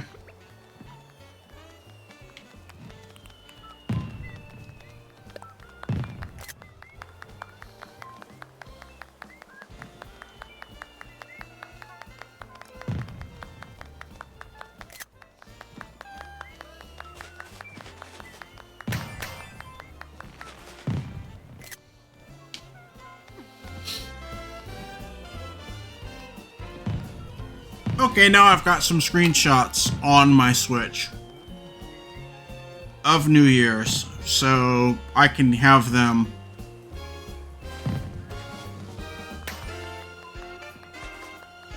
I will send them to my phone so that I can do stuff with them on my computer.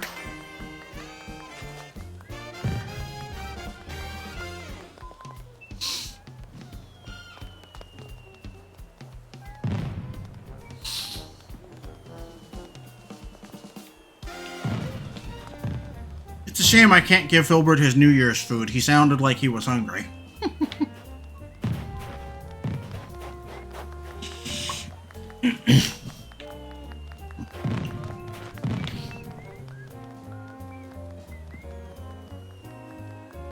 So more of my coming out story. I was dealing with mental health issues. And living with my mother, it was very difficult. Yeah, he's always hungry.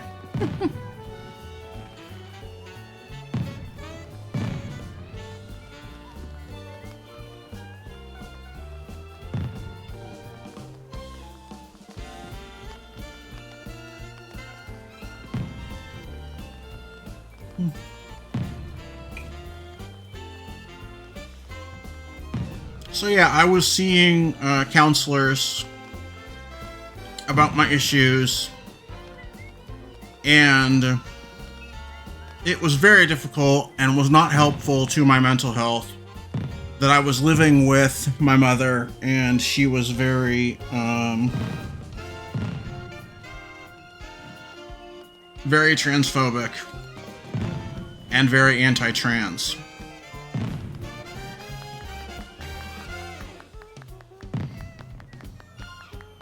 during the time that I was going to college, I met a young woman who was transgender and was also a drag performer at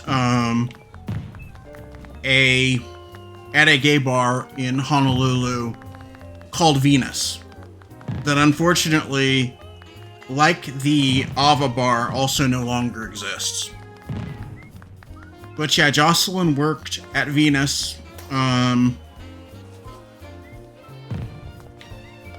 It is somewhat common for trans women to work as drag queens. A trans woman and a drag queen are not the same thing, but there is a little bit of overlap between the two. I mean, if you are a trans woman, I mean, because getting jobs is so difficult, why not make a little money on the side just doing a exaggerated performative version of what you are doing in your transition anyway? I mean, why not?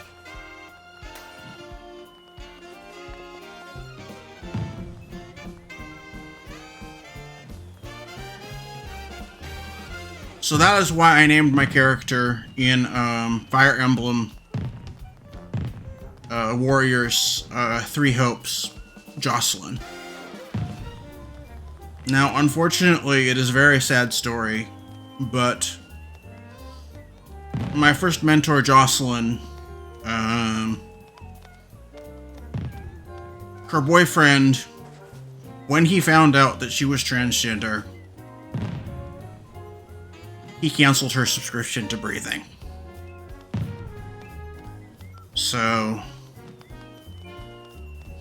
I miss you, sis. I miss you a lot.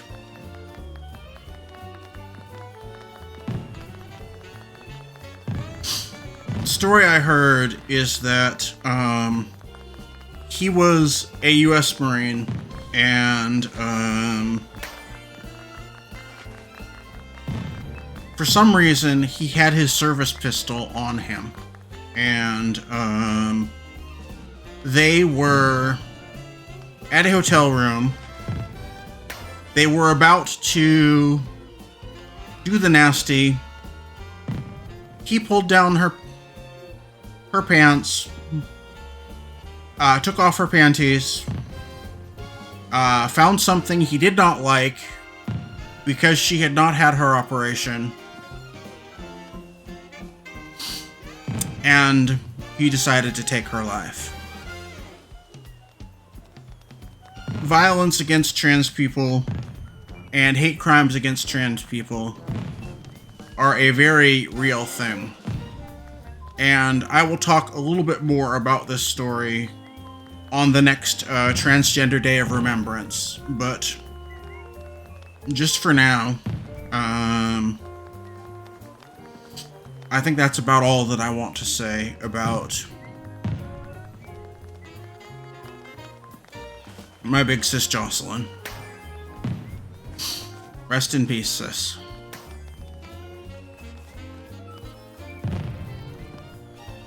But we're celebrating the new year, so let's have fun.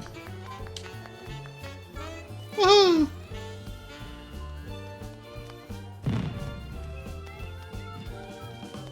So yeah, after Jocelyn passed,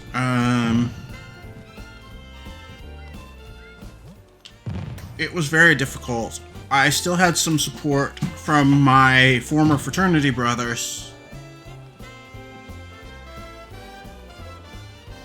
but because of my mental health declining, I started isolating, and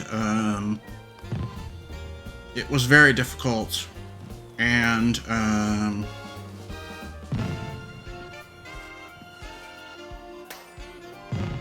let's skip ahead a couple of years.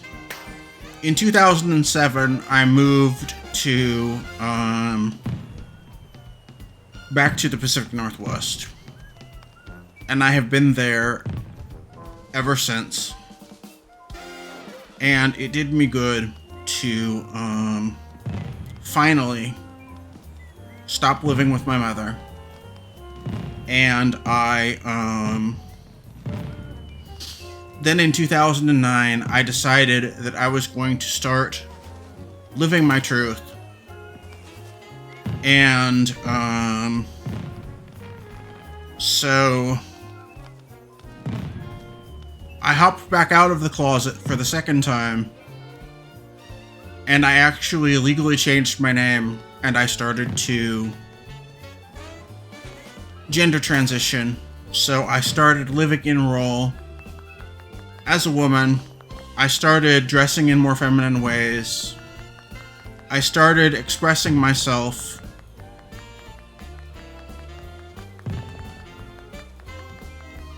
And for all of that, my life has improved a little bit.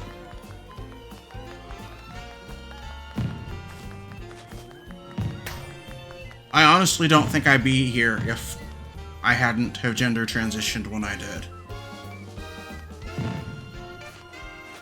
So after I legally changed my name and started gender transition, my father took me seriously, and he has been wonderful ever since. And I remember that Christmas, after I changed my name in 2009,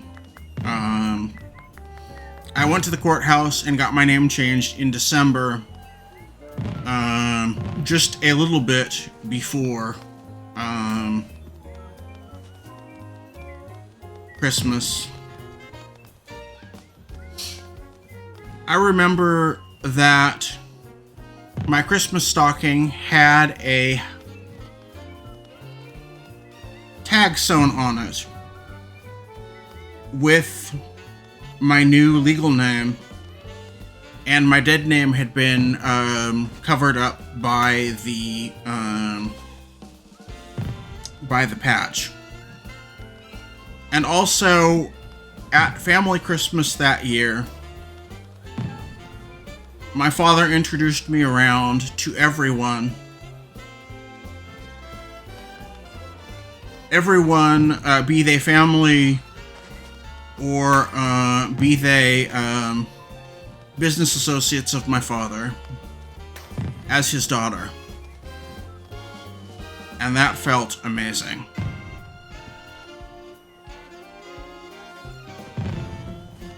I'm very lucky to have support from my father. I know that some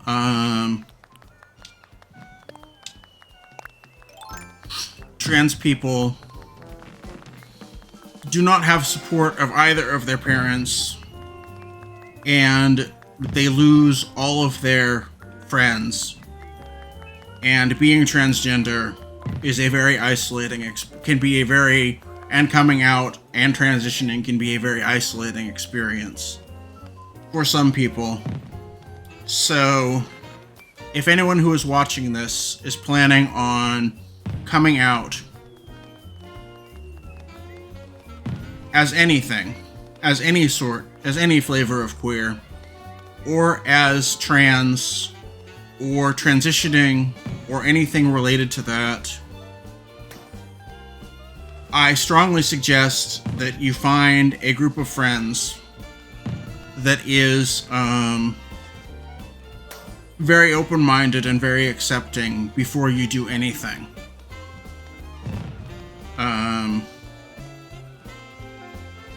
Find your support before you transition. Seek out people who are open-minded.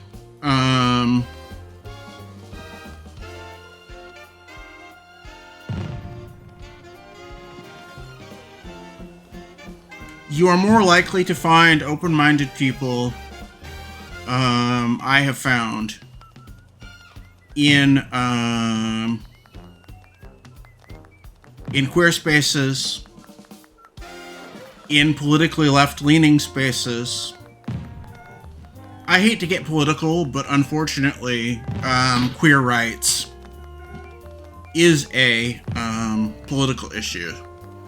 The Leopards Eating People's Faces Party has made sure that being transgender in particular, and being gay, and being lesbian, and being bi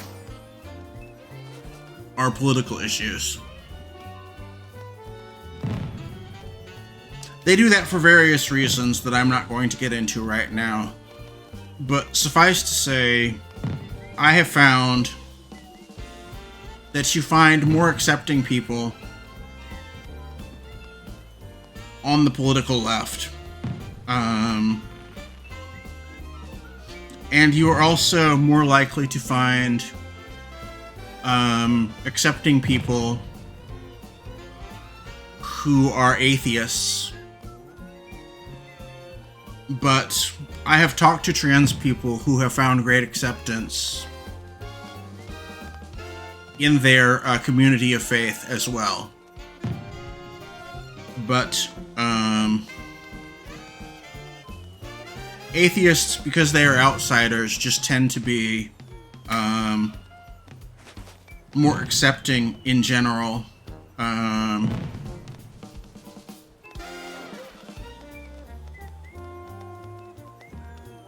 And there isn't any kind of religious baggage or religious dogma to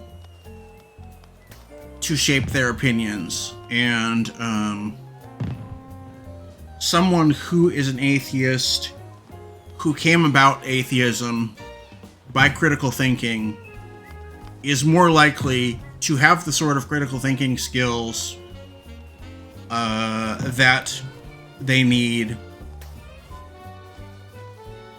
to be able to just say that being queer is just part of human variation, and they are less likely to attach any sort of value judgment to being queer. Although people of faith can be wonderful as well. And it just really depends. You will find people who are accepting anywhere, but in the groups and communities that I mentioned, you are more likely to find accepting people. Coming out in college is great because a lot of times you are not living with your parents when you are in college, or even if you are, the college will often have a queer student resource center of some flavor or another that can help you, or a gay straight alliance, or some other group, and your college might be able to direct you to help you find the resources that you need to deal with some of the issues that you have from hiding who you were, and just general resources for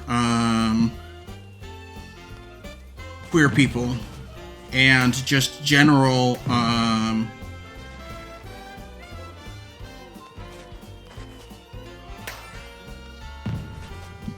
things. I was very lucky that I had the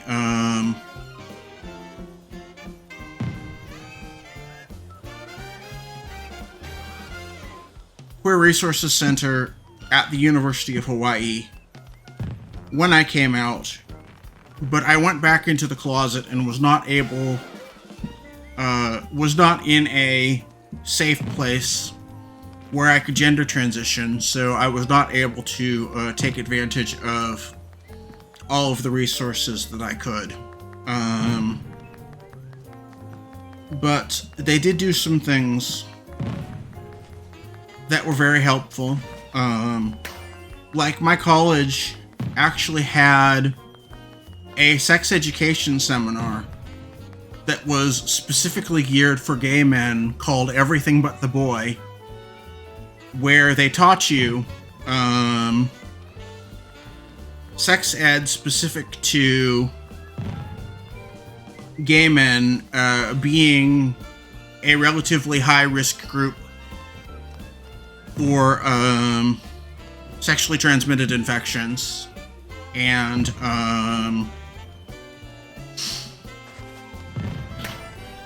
also because schools don't really teach the sort of thing that gay men need to know about safer sex.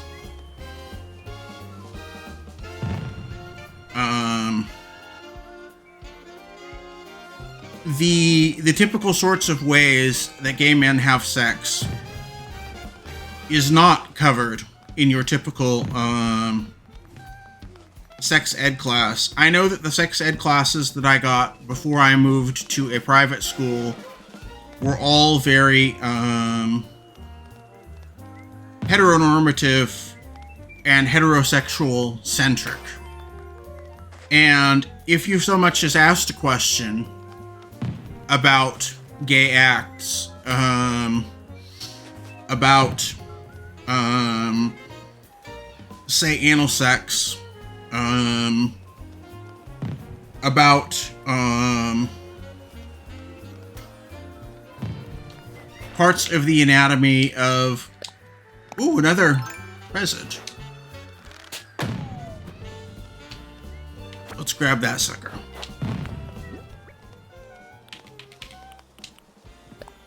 But if you were a dude who even implied that you were even thinking about other dudes in a sexual way, at least when I was growing up, when I was in school, you would have been laughed at, picked on, and all sorts of things. So my college was very sure to give a good comprehensive like sex ed class that was taught in a informative, friendly, and fun way, so that it didn't seem like it was kind of a workshop that was held by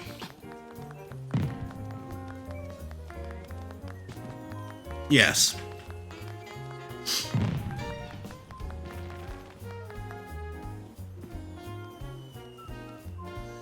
But yeah, there are certain sexual health questions and sexual health issues that are peculiar and specific to being a gay man, that it was a very good idea that there was a special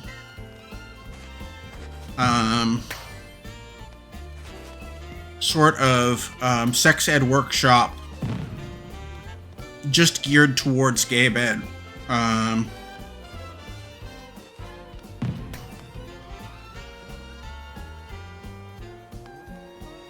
For a time before I came out as trans, I was a feminine. I would have identified myself as a feminine bisexual man, because I did not have the terminology for being asexual, and I also did not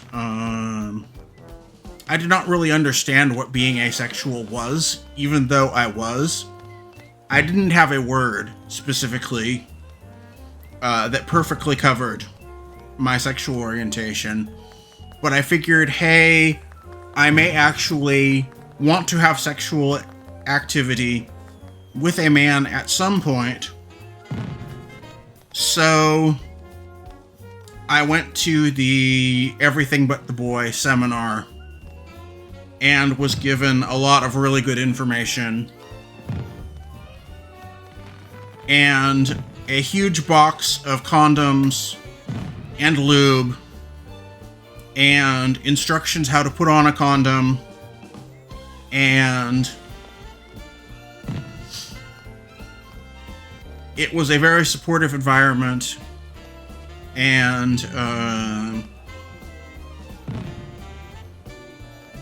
being a feminine bottom, as I would have described myself,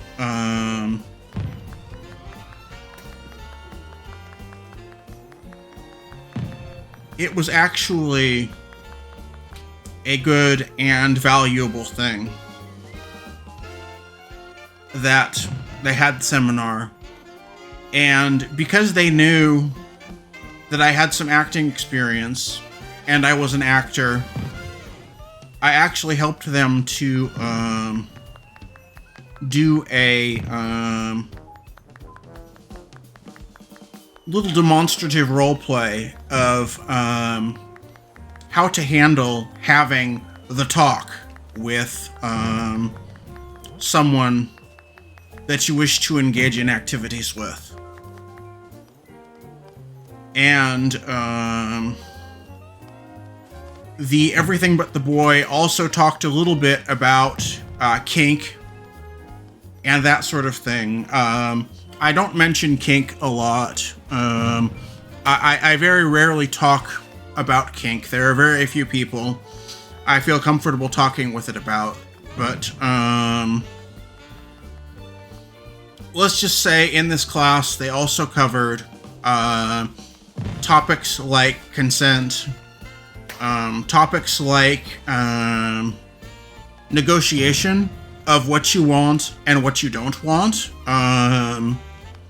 They talked about making a want, will, won't list. And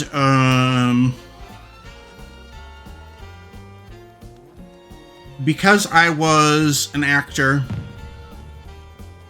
they picked me to be the bottom, and we did a role play sort of mocking up what a negotiation of a want, will, won't list with a partner, and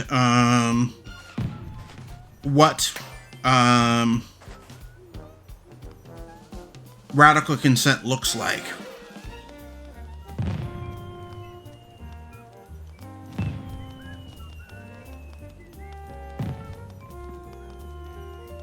So I feel like I contributed to the Everything But the Boy seminar a little bit.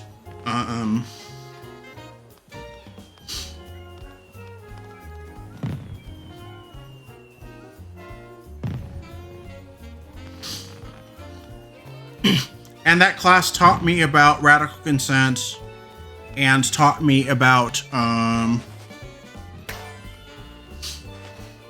negotiations in terms of bedroom activities.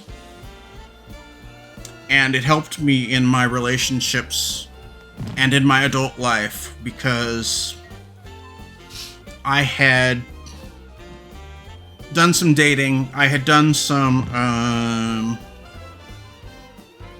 bedroom activity at that point, and it was good to have some things added, like the extra information for that was specific to gay men, and the talking about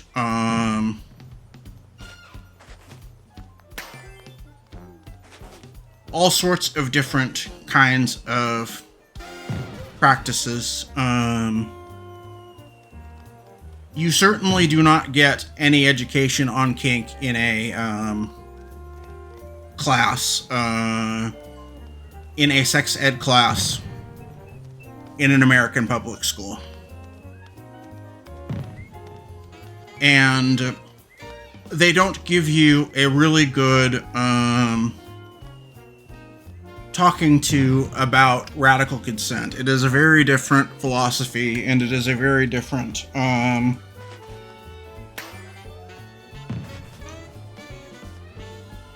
way of looking at things than the cultural norms. But it was important because a lot of gay men, and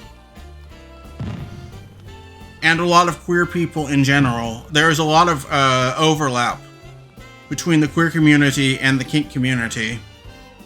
So as a queer person, especially, but just for anyone, it is good to have some information and some knowledge of the sorts of things that people get up to in the bedroom that goes beyond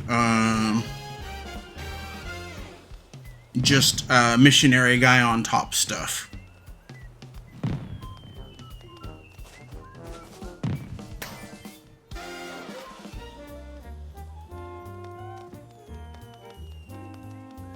Honestly, I think that in our culture we need to be more honest about bedroom activity. And honestly,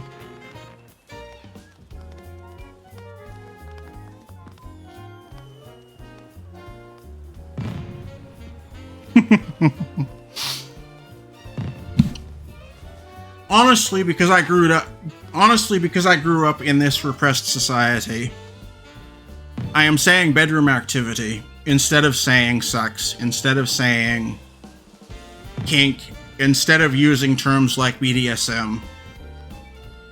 But yeah, I think it's important.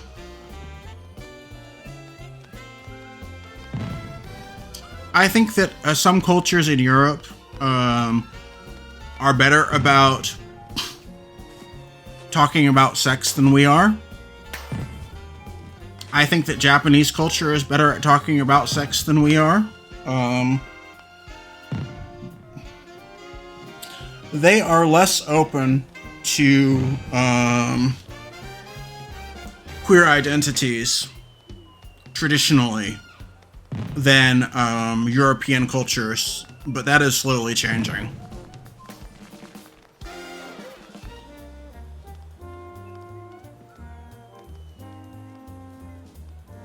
This is probably the only time that I will mention kink on this stream, on our stream. We shall see, but that was a side of myself, and that is a side of myself that I sort of want to keep separate from Squirrel Empire activities. For a couple of very obvious reasons, but I thought that it was important since it came up that we talk a little bit about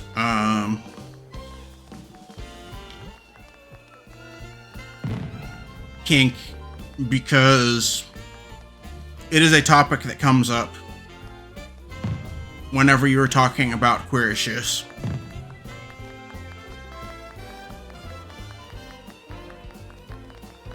And there is quite a bit of overlap between the two communities.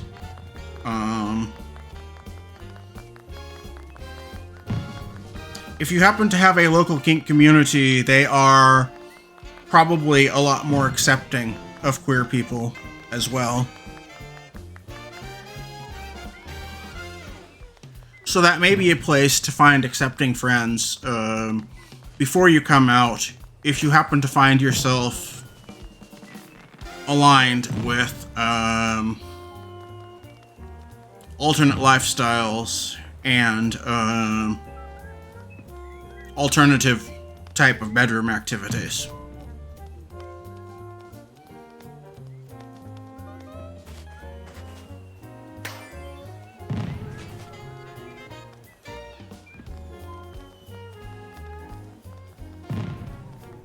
Yay! Happy New Year, everybody! Happy New Year!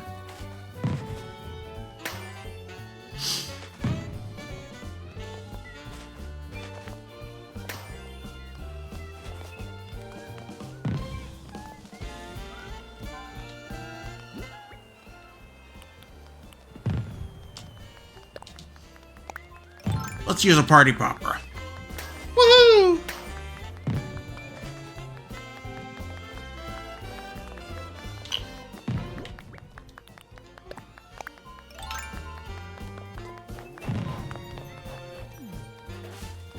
So, I think that is about all I have in me for tonight. I'm going to say goodnight to Filbert, and then, I think that, we can end the stream here. This is about time to quit. So, yesterday, I lived in a whole different year than today. I'm a time traveler. I'm up past midnight all the time, but it's usually just me and the bugs talking about stuff. This is nice.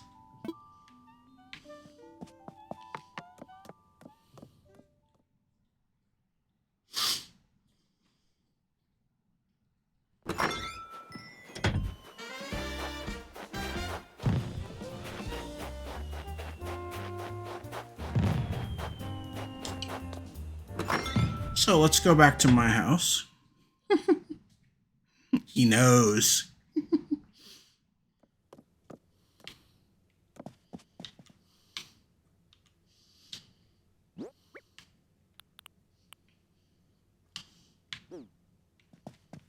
So yeah, I think that's about all for tonight.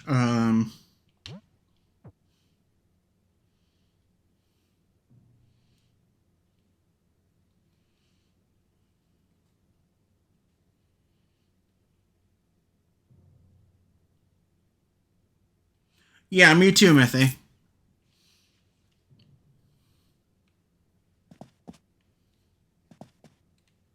He still got dressed up though. He was wearing a tux and he was wearing a tuxedo jacket and not his normal clothing and not his pajamas.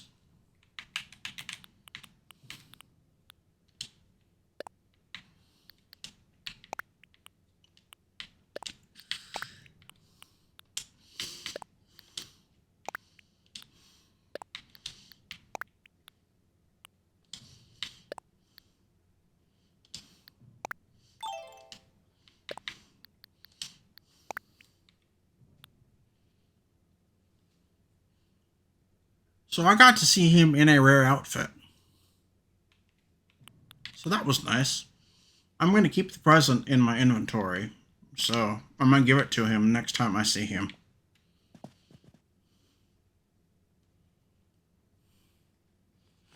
So I'd like to thank everyone for coming to my stream. You've been a wonderful audience. And that's about all I have for today. And I think that's probably about all of my coming out story that I want to tell right now. I will save the rest for Transgender Day of Remembrance or National Coming Out Day on next year. Well, this year, really. So I'd like to thank everyone for coming. I've been Amberlee Swift Arrow. This has been the Squirrel Empire stream. And you just experienced the New Year's party.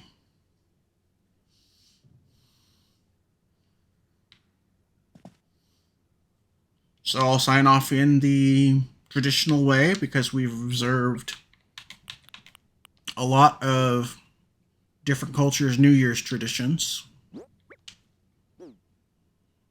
So I will tell you so long, and thanks for all the fish.